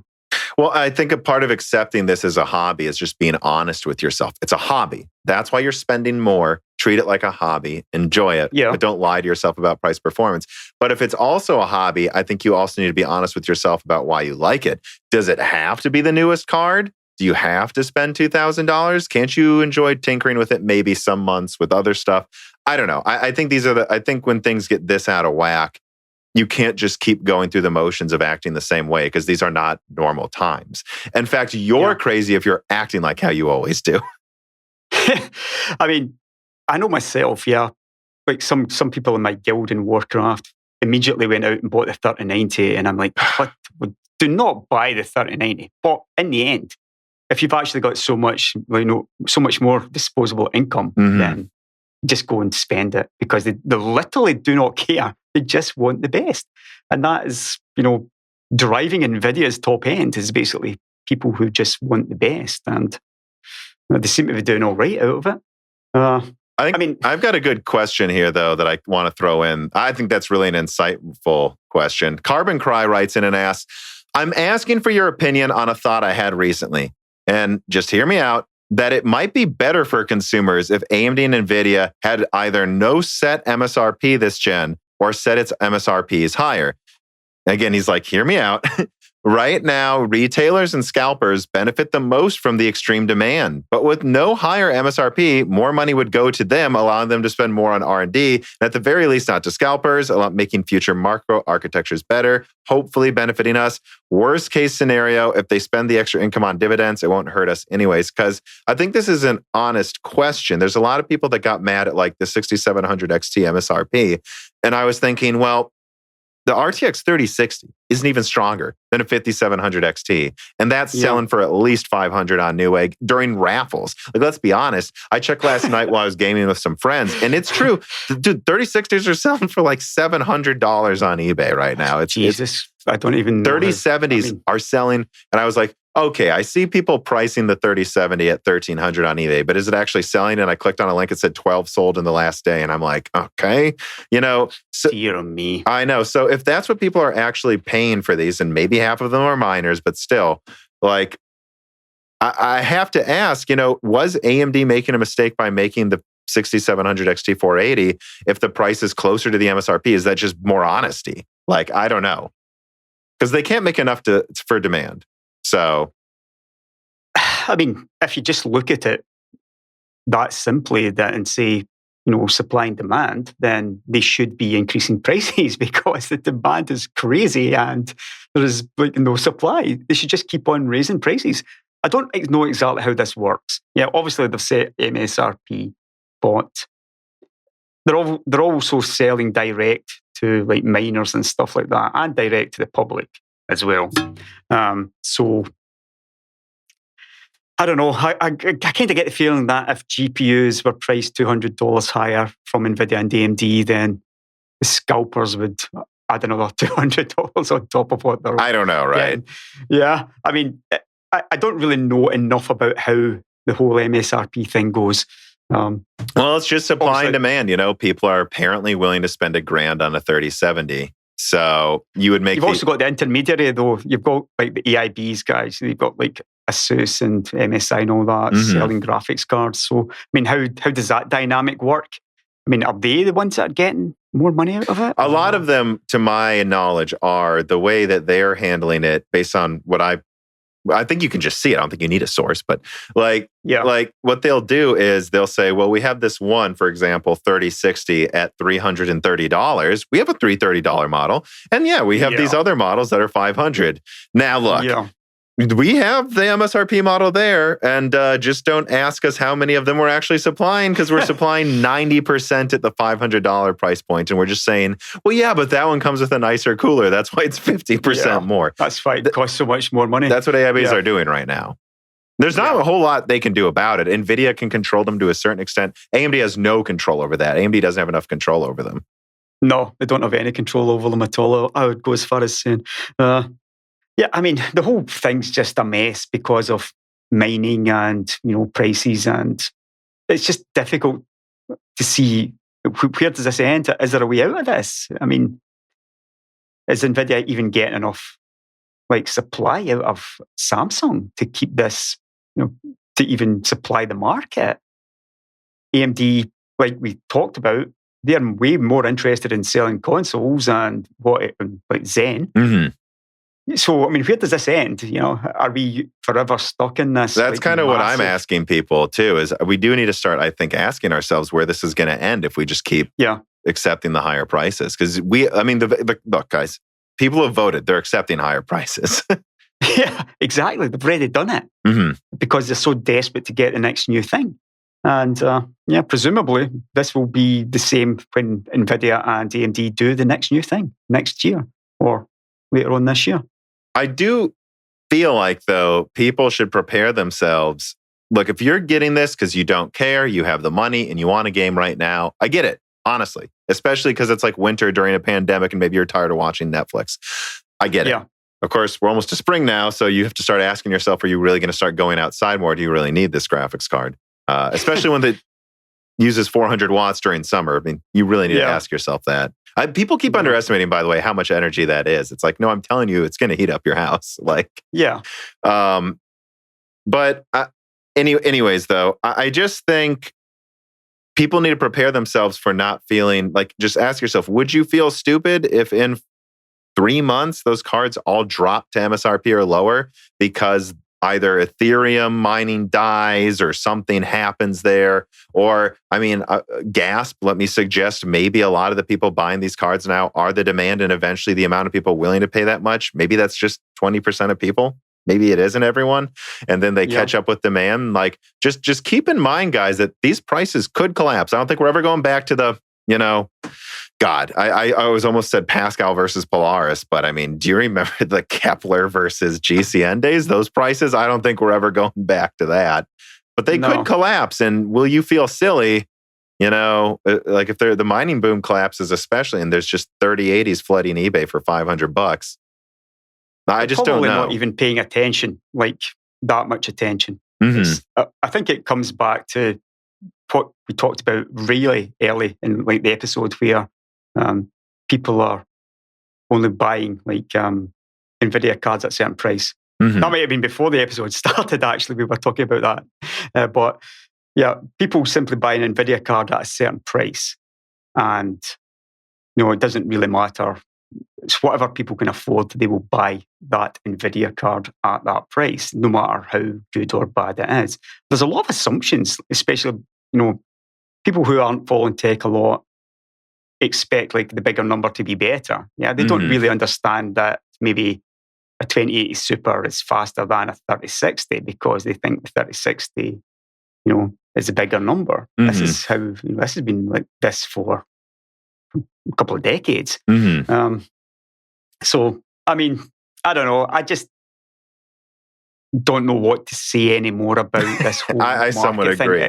It's kind of, it's useless. We're just hoping that things get better. I mean, that's what it feels like to me. We're just hoping that it gets better. And that's why I just keep saying, just be honest with yourself why you're buying it. And if you really need to be. Deco writes in and asks, with the GPU supply shortage expected to continue well into the year and prices seemingly being high for the foreseeable future, at least with Navi 21 and GA102, do you think there may come a point eventually where those who bought high-end cards before Ampere launch would be better off holding out till RDNA 3 lives for upgrading to buy cards at a reasonable price? Because this is something I've been thinking about too. Like, well, let me add this into the question as well. I think everyone's like, well, how is Nvidia going to respond to RDNA 2 with their 16 gigabyte cards? When's the 3070 Ti, 3080 Ti coming out with like 16 and 12 or 20 gigabytes, whatever they decide to go with? And I think those could come out, obviously. But I think if I was Nvidia, I just wouldn't worry. Like, they have enough cards in the lineup. They can't keep up with demand. If I was Nvidia, I would actually be putting more thought into an Ampere refresh happening as the 4000 series at the end of this year. Because by the time that comes out, that's when supply is probably going to catch up with demand. And so that's a little bit of what I expect. Although, again, it wouldn't surprise me if a 3080 Ti comes out or something. So I am wondering though, like, and then RDNA 2 is probably a few months after that, or 4 months or something. Do you think people should just hold out with their, I don't know about 2080 Ti, but if you have a 1080 Ti, a 5700 XT, I think even like a Vega 64 or a 2080, should everyone just keep waiting till the next gen at this point? What I think's happening is people are now accepting less than what they used to have. Like, if you're a 1080 Ti buyer, back then you were the guy. Top tier. Yeah. But now, I guess a lot of these guys will probably look at something like a 3070. Yeah. I think, that's good enough for me. That's a good upgrade for me. Yeah. You're no longer the guy. You'd even be paying a little bit less in that case. Chances are they actually went for a 3080, rather than the 3070. But I think this is mostly what's happening. Well, that's what I keep saying, accept the level of performance you need. And, I had a Vega 64 that was like a really good overclocker. Like, I got it like 20% over stock. And that level of performance, I went to a Radeon 7 because it was good at, editing and mining. And, but it was only like really 20% better than my golden sample of a Vega 64. I think around the performance of, if we're being honest, which all of these cards I mentioned, Radeon 7, crazy overclocked Vega 64, all of these cards I tested at 5700, all these cards are pretty close to a 1080 Ti. For me, that's the level of performance where it looks good. I'm not too worried about it. If I might have to lower it to 1440p to play at 120 hertz in some games, but most I don't need to actually. So, and I think for some people it's an RX 580 even. I think some people don't care as long as it's 1080p 60. Like, exactly. Yeah. And I think a lot of people are asking themselves that now. whatever performance that you need, then that is what you should buy. Yeah. I mean, I'm still using this Radeon 7 that I got sent the review sample. However, I have got it underclocked and undervolted as far as it goes. Yeah. It runs Warcraft, and I also run like Radeon Chill constantly, which is, they've kind of got me locked into buying Radeons because of Radeon Chill. AMD is absolutely superb. Of course, they do nothing to market it or expand it into. Exactly. Like, for me, I'm like, could you imagine if AMD made a BIOS switch that just kind of had it built in a little bit to the architecture, the Radeon Chill technology, like a low power usage BIOS? Like, I don't know why. Yeah. I don't know why. Like there's a bunch of stuff that they could be doing an awful lot better, and it's frustrating. Yeah, I mean, when we're looking at it as experts or analysts, we look at the stuff that they could be doing better and they're not doing. But I don't always think it's like a person problem or a personnel problem at the company. I think there is red tape there, between like the graphics division and maybe the top tier where money might be available for some things, but maybe not, available for everything, and they've got to make those decisions. But I'm happy with this Radeon 7. Obviously, only playing Warcraft, really, so it doesn't really matter. But I would be 140, FPS playing like the newest World of Warcraft Classic, presumably Burning Crusade coming as well with this graphics card. It might not be the greatest graphics card ever. And I noticed one of the questions was about, can you get Jim to just admit that Vega wasn't? I was about to bring it up. Carbon Cry also wrote in and asked, please explain to Jim that Vega is the best architecture ever released. Praise the Holy Seven. Yeah. And I was just going to ask, because there's a few people that ask, well, make Jim talk about why he hates Vega so much. It's just so disappointingly far behind Nvidia. Like massively, if inefficiency, it's just not even close. It's so difficult to like this architecture. But the Radeon 7 in my PC is the best graphics card I've ever had. It's absolutely fantastic. So, well, I actually like Vega too. Like, I liked it because, I mean, God, it did everything so well. It was, it was light years above everything else in dual mining. It could mine 2 algorithms at once because of how much bandwidth it had. Yeah. Like I thought it gamed pretty well for what you got, and it used more energy. It's really good at, it's being used as like the cheapest professional card you can get. I always kind of liked Vega, and actually it sold really well. Half of it's probably because of miners. It literally launched at a perfect time for it to come out. Yeah. But like, do you hate Vega? Because I actually got the impression you were, if anything, easy on AMD in your Vega Liquid review. I actually thought you tried as hard as you could to be nice. I always do this, no matter what, I'm reviewing. I mean, architecturally, it was quite advanced. Obviously, you had like your high bandwidth cache and all that stuff as well. And it is HBM.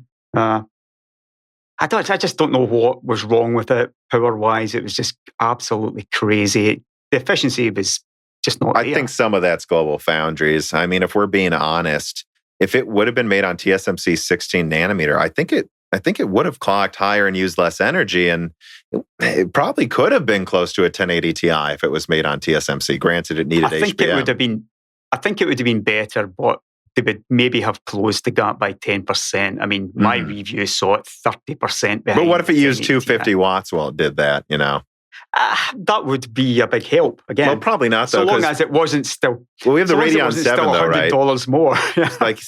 There's no way it would be as good as the Radeon 7 though. So yeah, you're right. It probably only closed the gap a little bit in both directions. Yeah. I mean, that's about the nicest thing I could say about Vega. So I'm not a fan. I'm just not a fan of the card. But I've got a Radeon 7 in my PC, and it is the best graphics card I have ever had. Yeah, and I think the cooler on the 7 itself feels incredibly high quality, actually. Like higher quality than anything else. I haven't touched the reference cards on the newest ones, but Hairrats writes in and asks, assuming Xe DG2 is just okay, around 3060 performance, but has better supply, and he says Intel 14 nanometer fabs. I think it's actually going to be made at TSMC. And the cards are in the US, not Shenzhen, avoids the 100 to 200 USD tariff markup. So no. Do you think it could be a 1-2 punch for Intel and DG2 being received well in the do-it-yourself market despite, I mean, if it was made at Intel's fabs, I think that would change my opinion on it, assuming they could hit a certain performance amount. But I guess let me just phrase the question this way. I've been covering Xe DG2 a lot. I mean, I just had another leak come out. I have another leak coming out hopefully soon. It's actually kind of a little too comprehensive at this point, where it's like, if I were to release it, I am worried people could get in trouble. But my current opinion on Z is that I don't think it's worst case scenario, like never coming out in any way. But at the same time, I'm highly skeptical it's not coming out on time, I don't think. And I'm highly skeptical it will be able to compete in the high end soon. But I don't, like, how do you see, like, let's say, but what I've leaked, what Intel's goal is, I guess let's put it this way, is something a little stronger than a 3070 with 16 gigabytes of RAM for $400. They want to get it out by the end of this year. If that comes out, do you think that could help the market? Yeah. I think if Intel can actually hit that kind of performance at that price, then that would be really, really good actually for the market, just to shake it up a little bit. Yeah.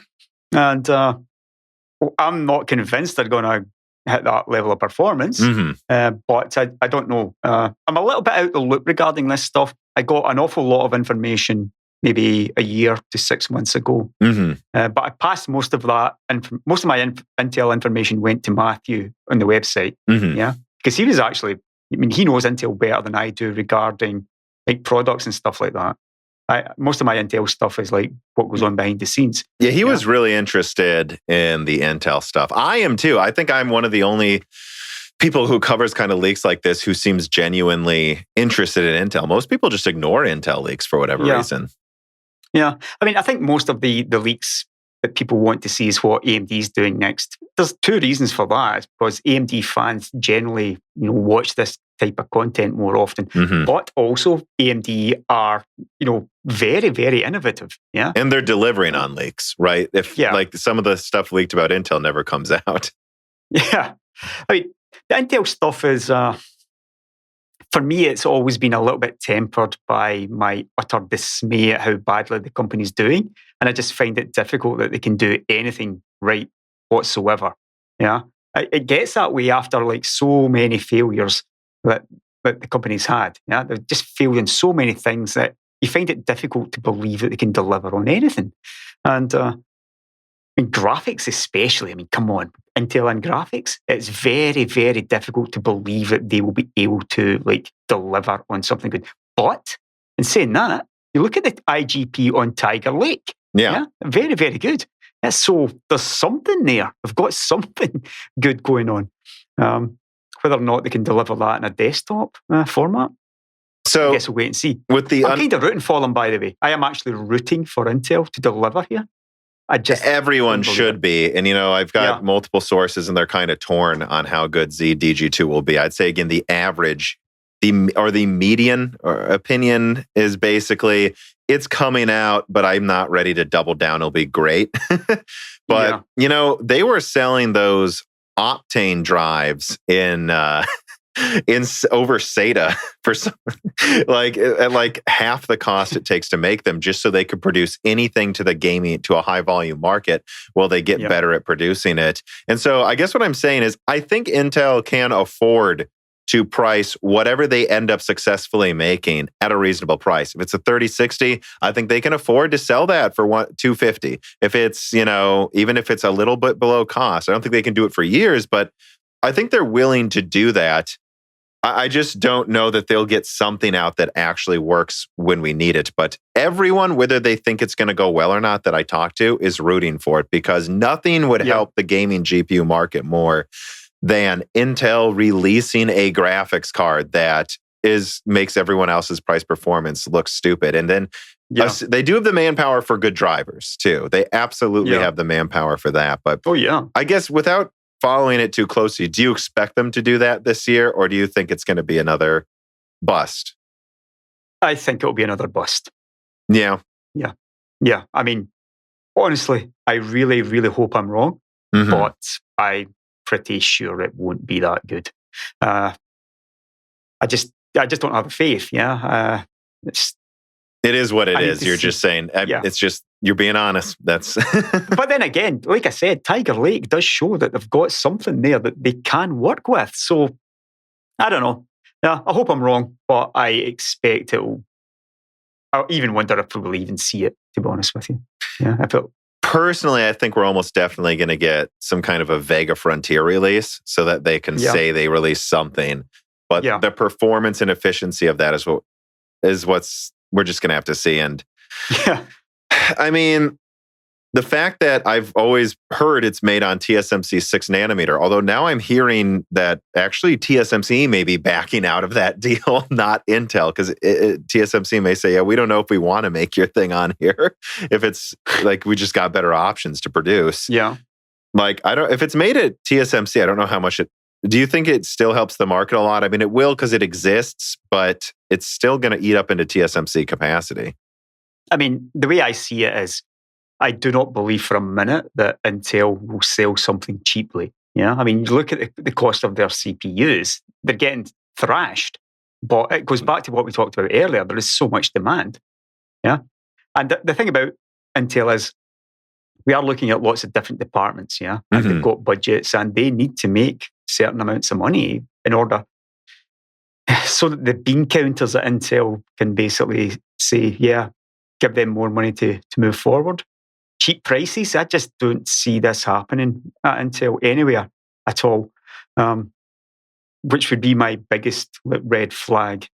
I think if they can get a decent level of performance, it will still be priced. You think they'd still make it $500, $600? Yeah, I do. Yeah. Well, I really do. I hope not.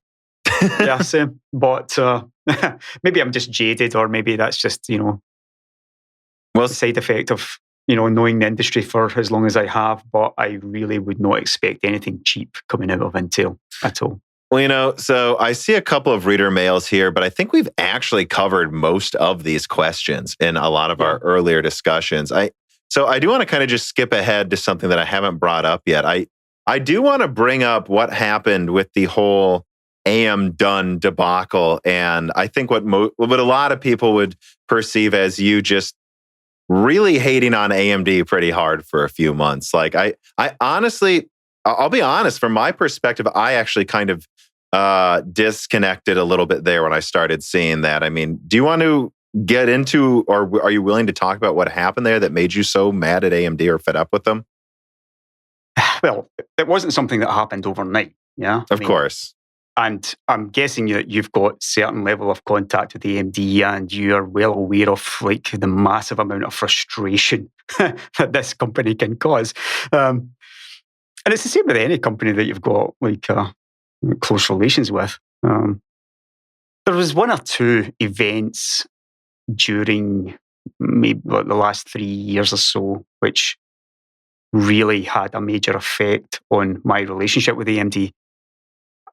I would say that the first one was, or if not the first one, then a very large effect on me was after the PC Perspective thing, where I had basically exposed them as just cheating and lying and making up a bunch of crap about AMD products. Which they were.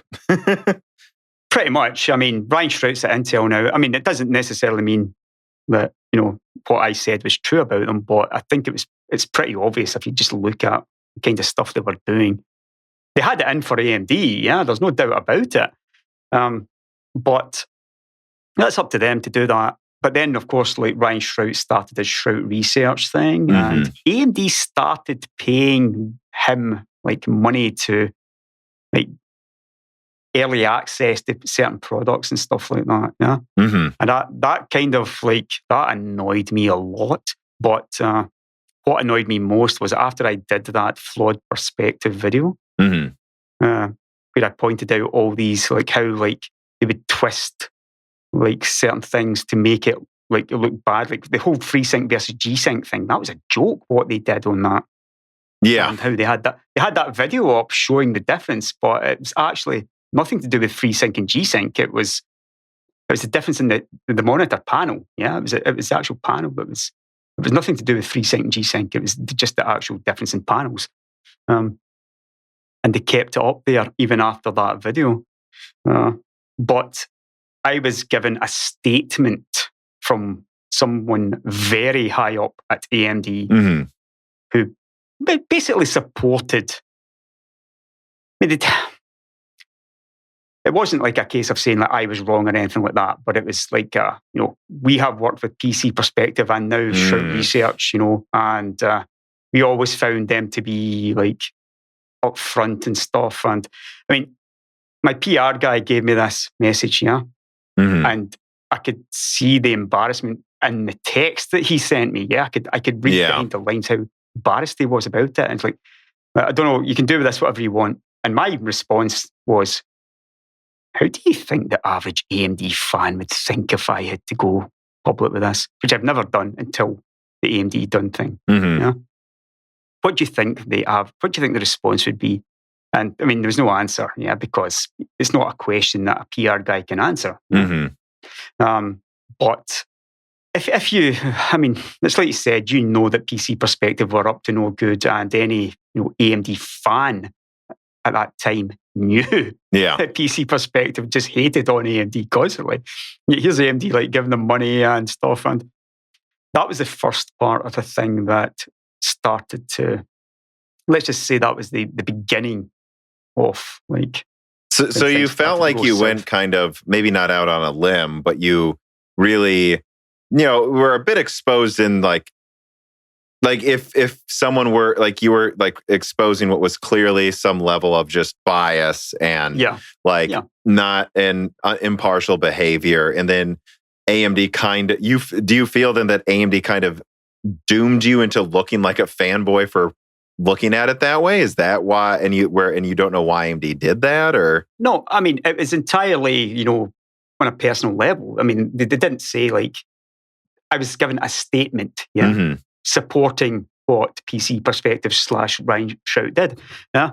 I mean, look, it probably doesn't come as a surprise to know that this came from the American side of things, because America and like AMD America and AMD Europe are really, really disconnected. The European side would never have done this, but the American side maybe didn't quite know how. Felt like they didn't want to start some kind of argument with them, or.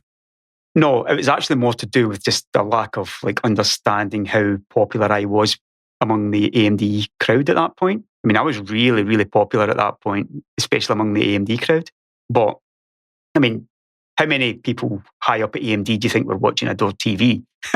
Not that many. Yeah. And so it's kind of been a misunderstanding. And so you just also, straight up don't like how they handled it then? That's what started to bother you?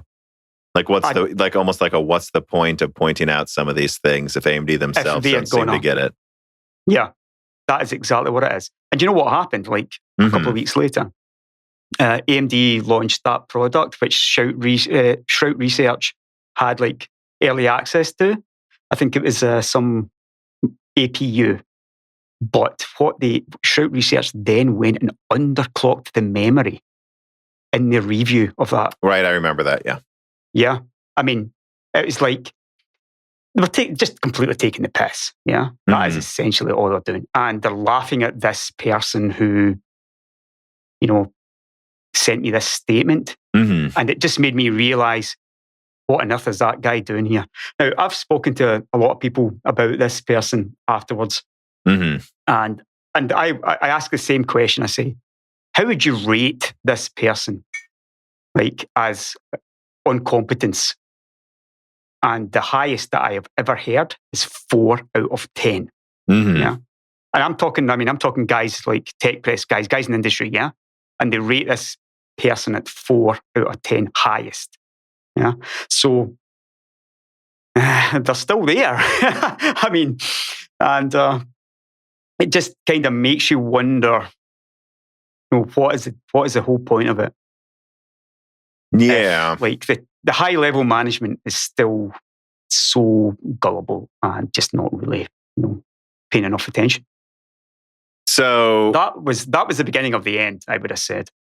So yeah, so honestly, the way I interpret it then though is that you feel like you kind of went out on a limb to prove something, and that AMD was, even if it was in their best interest, never going to be there to kind of back up something. Is that what you're saying?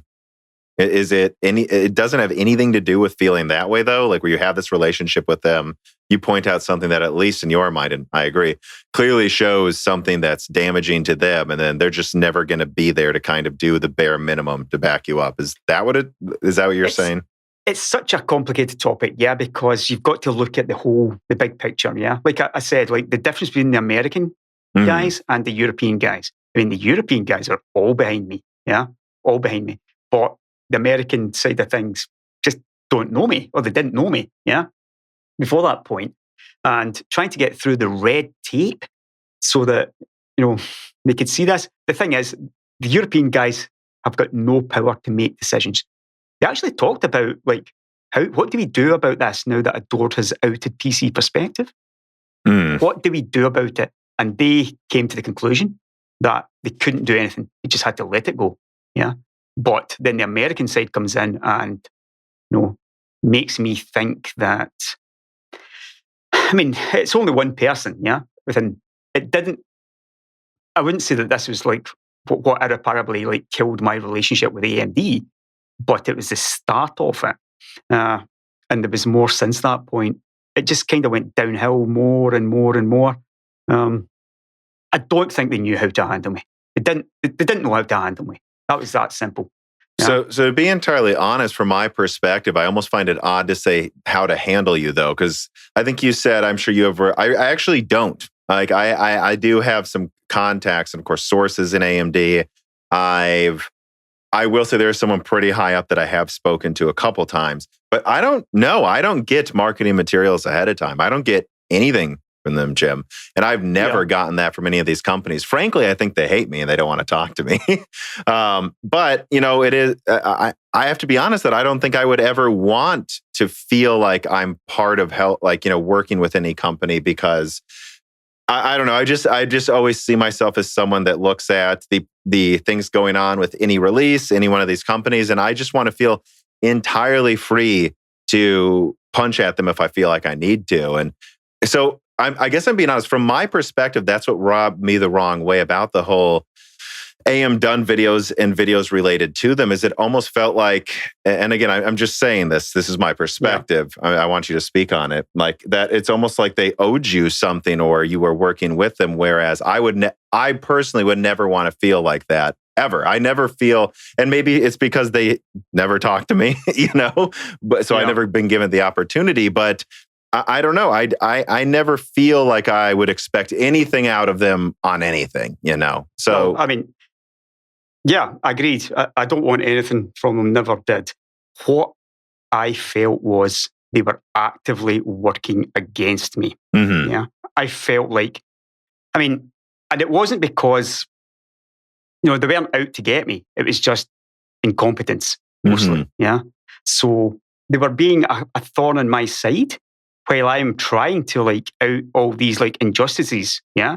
So I'm not to be dramatic, but you would argue that there are definitely just some real manipulation going on in this space, and whether it's we're not talking about world hunger here, but we do care. Yeah, of course. This does matter. At some point it does actually matter. Yeah, and exposing this kind of thing, it should have been something that AMD could have looked at and said, maybe we need to have a change of policy there or do something. And, instead, I get sent a statement basically saying, yeah, we support PC Perspective. And, that was it. But, that was just the start of it. Yeah, go on. So many, many, many more. Yeah. There's a lot of stuff that just... Well, how much of that stuff can you talk about, right? The Zen 2 thing, right? Obviously, that was the big one, the Zen 2 leak. Mm-hmm. I have never done this with any other leaker ever. But as soon as I got this leak, I went to AMD and I said, there's something just a little bit weird about this. And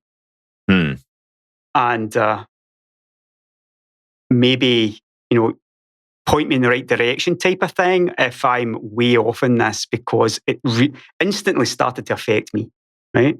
After I launched that video, I started to question it. I don't know why, but I just did.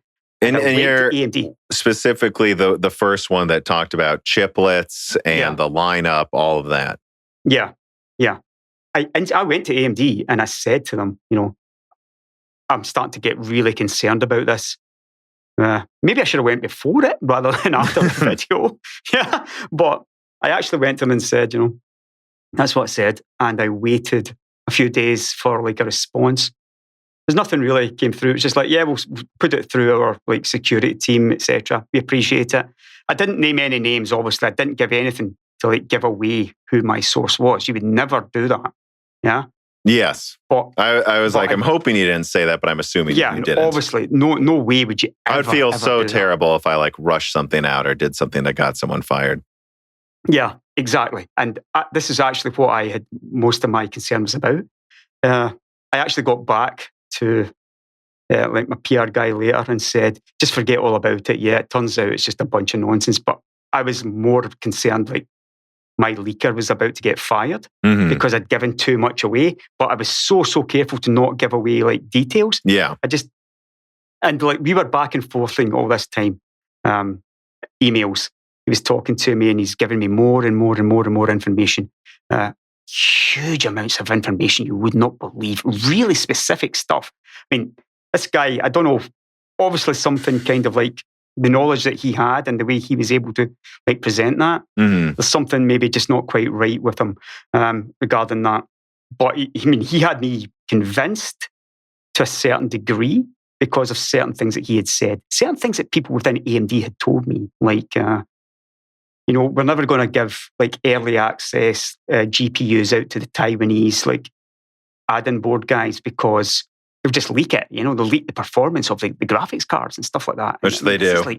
Yeah, exactly. Yeah, this guy had a lot of information like this. That's why you don't, by the way, there's been some leakers that have doubled down on information that comes from AIBs. It's I don't recommend that because look, these companies are smart, especially by now. AMD and Nvidia know the AIBs leak everything. Yeah. But that's basically what happened with that. I did go to AMD though. Like I said, I didn't give out any kind of information. I was just a little bit concerned that maybe I'd said a little bit too much. So I tried to bury it. And then I met up with a bunch of guys in Germany from AMD a few months later. And this is going to be, I was told that they believed my leaker was somebody from inside of Intel who used to work at AMD. Yeah. And that's what I was told months later. Yeah. After I had doubled down and all this stuff. And, it's kind of hard to take that I had to wait months to be told that. Yeah. Rather than them just saying to me, we think that you've got a bad leak coming from within Intel. And it turns out it wasn't. It wasn't actually a leaker from within Intel. That's how easy you can be taken in by this kind of stuff because he was really, really good information he had.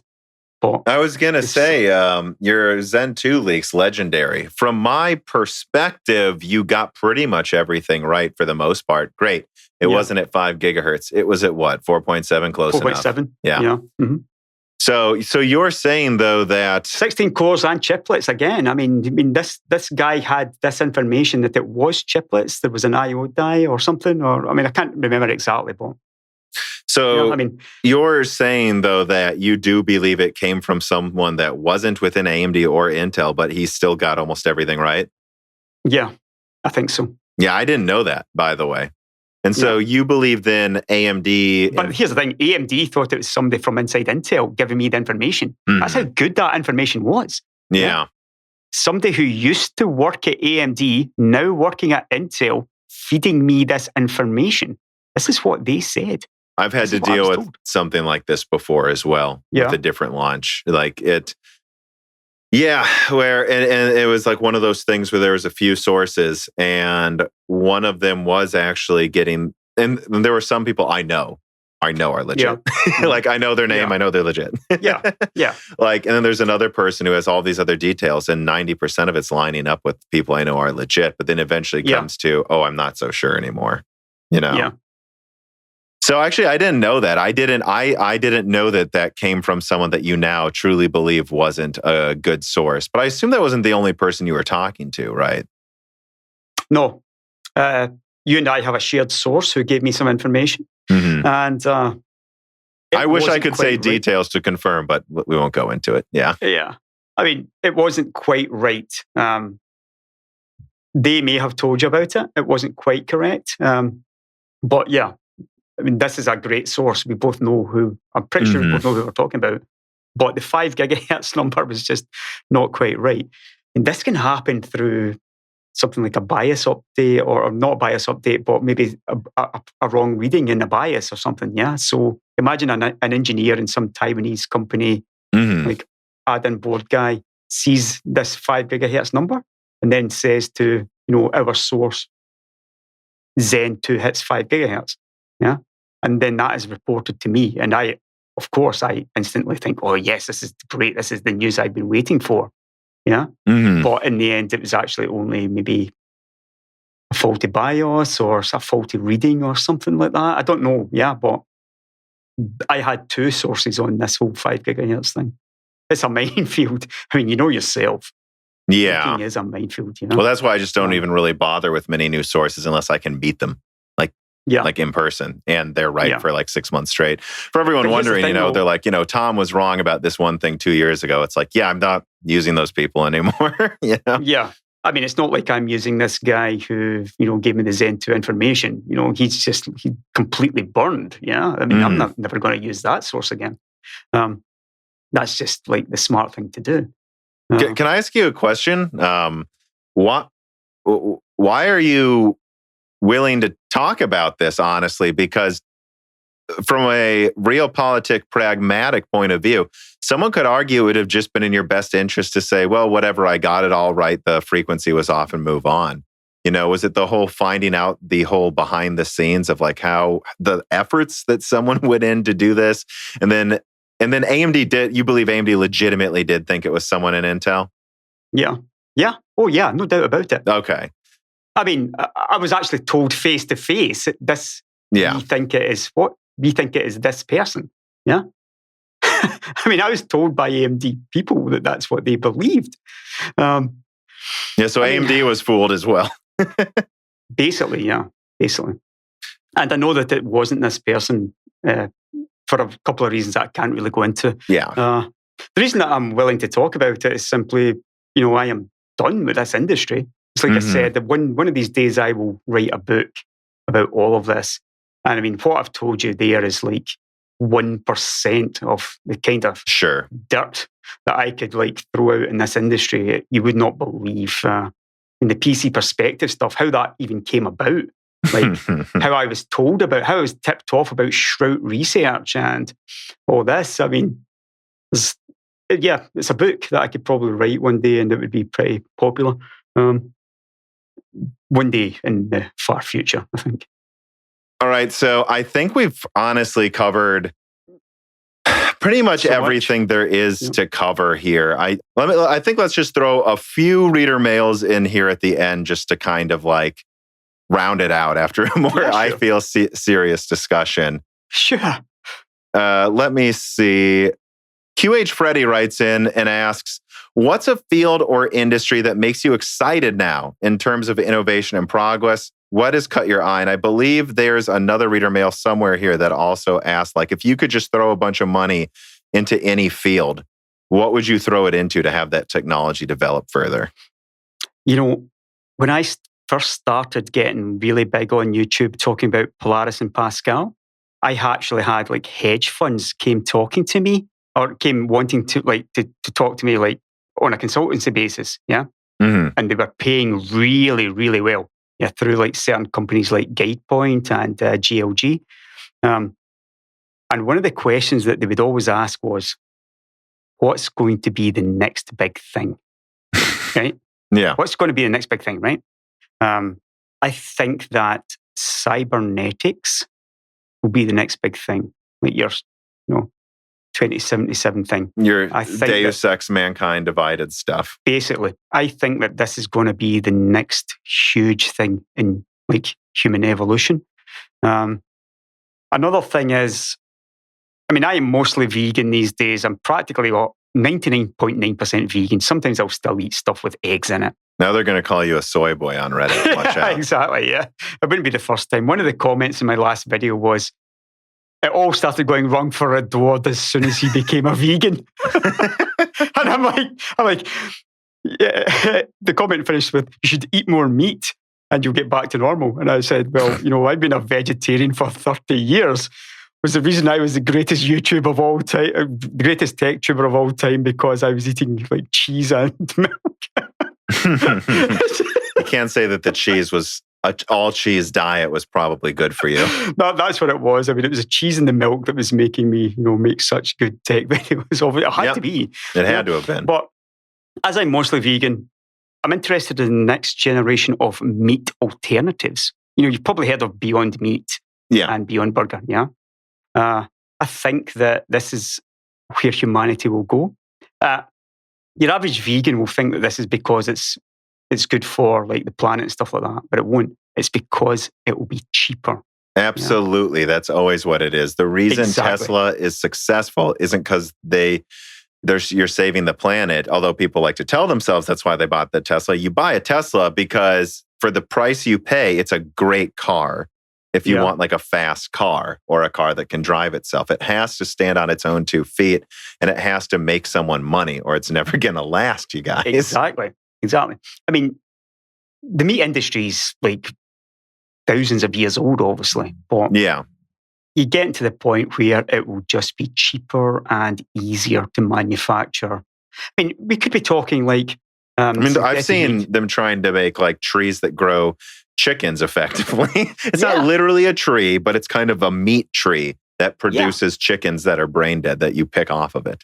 Yeah. If it's based synthetically on like animal DNA or whatever, then this is meat. Yeah. It just maybe wasn't ever alive.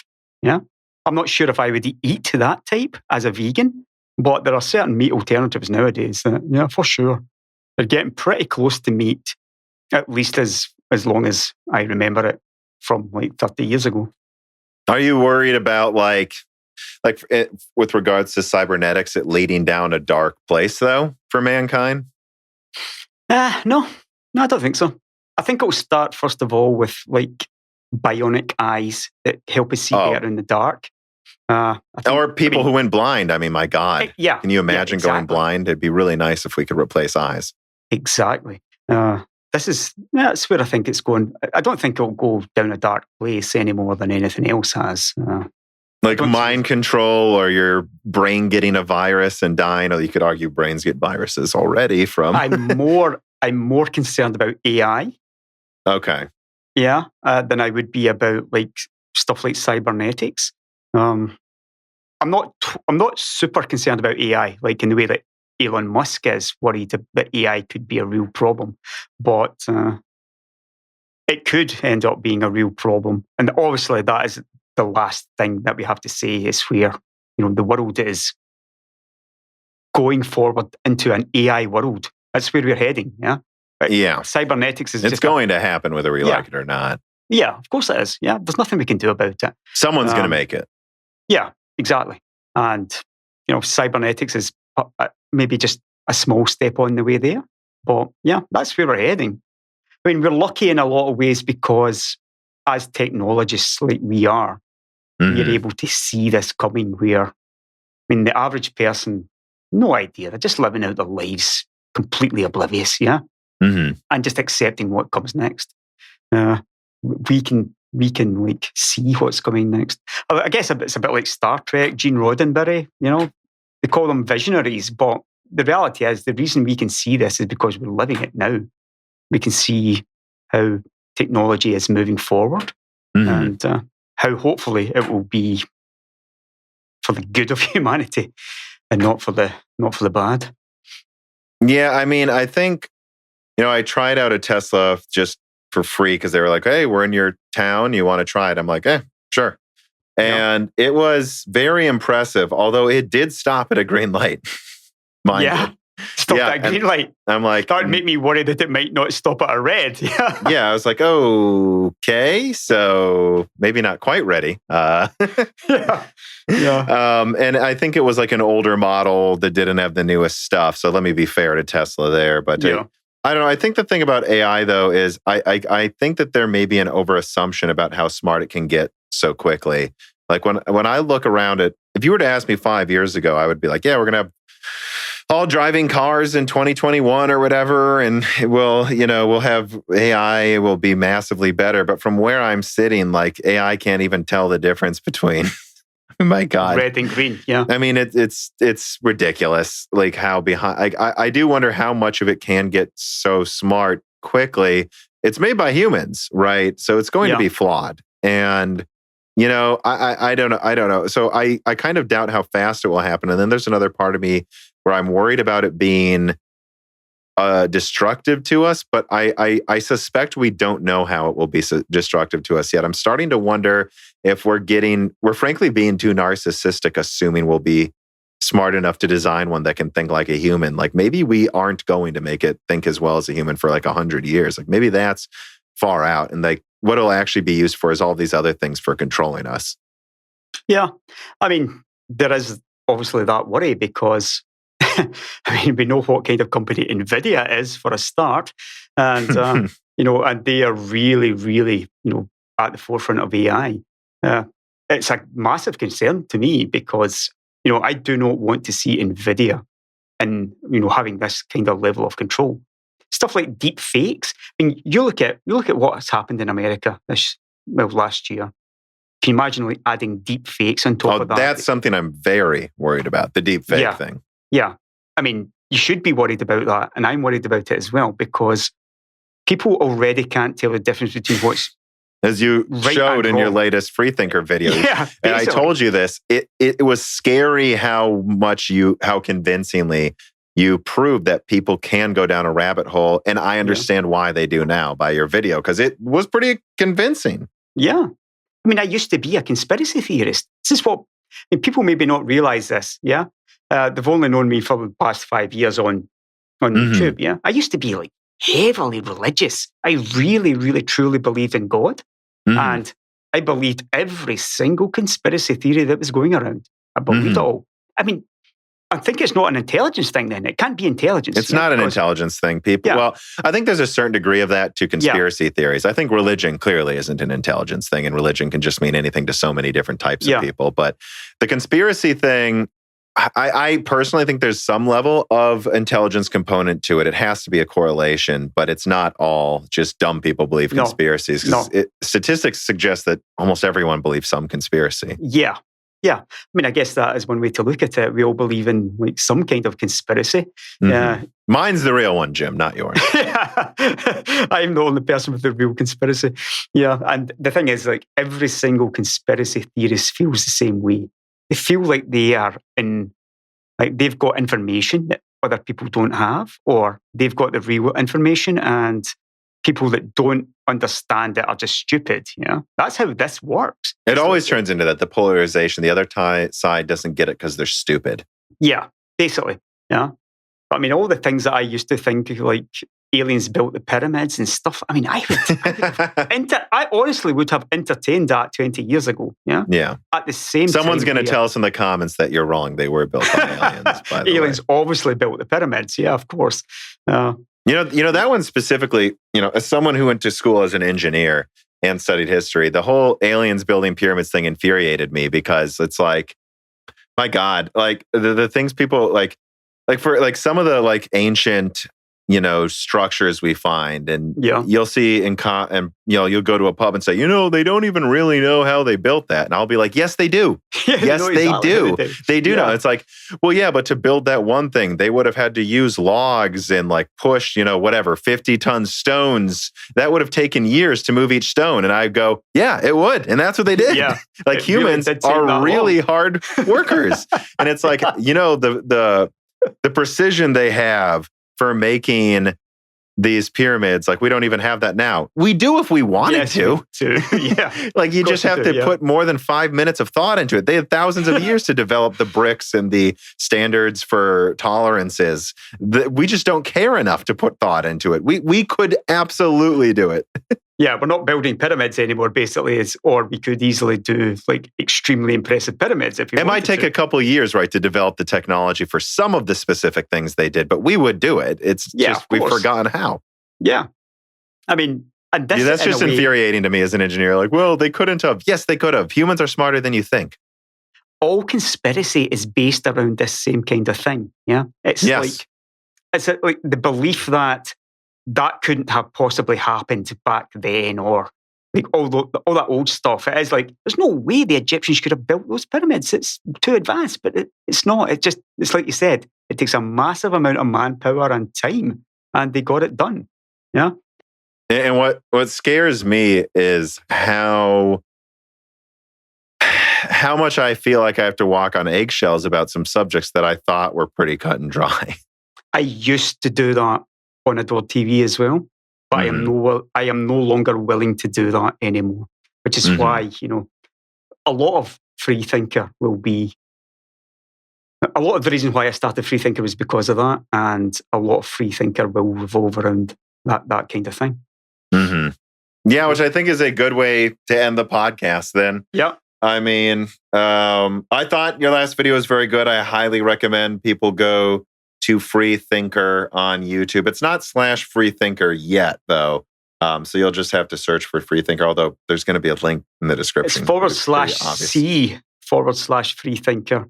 There's so many channels now with the same names on YouTube that you've got to have like ABC letters in between. So it's C/Freethinker. Well, yeah, I'll have a link in the description. So, yeah. Well, I mean, I hope everyone who listened to this enjoyed the conversation. I personally think there's a good chance we covered as much as we absolutely could for anyone who would be looking for this type of discussion from me and you. I am. Yeah. And thanks for coming on. I really, really did enjoy this discussion. And I'm glad we got to really go into any question I had for you at the very least, let alone the ones from the fans. So I guess, subscribe to Freethinker. Link will be in the description.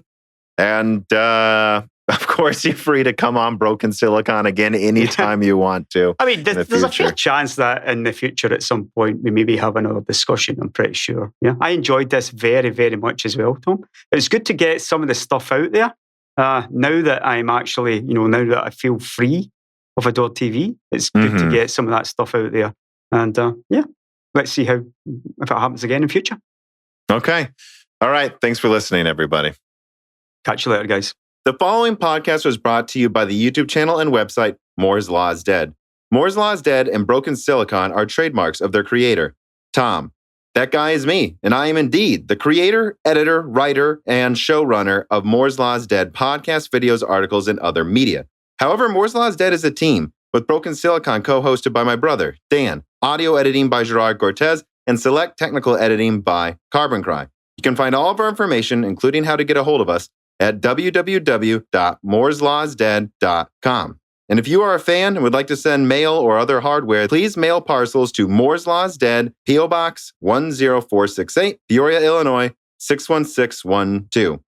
And speaking of fans, without exaggeration, the patrons are responsible for the continued distribution of the content you just listened to.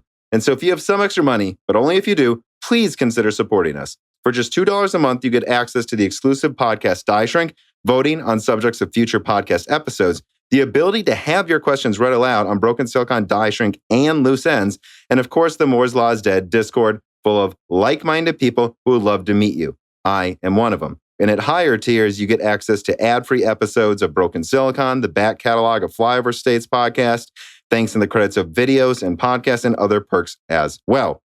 And if you cannot afford to support us, please just share Moore's Law is Dead videos and podcasts with friends and family on social media and Reddit. And give Broken Silicon and Flyover States a 5-star review on Apple Podcasts. All of this really does help so much more than I think anyone realizes.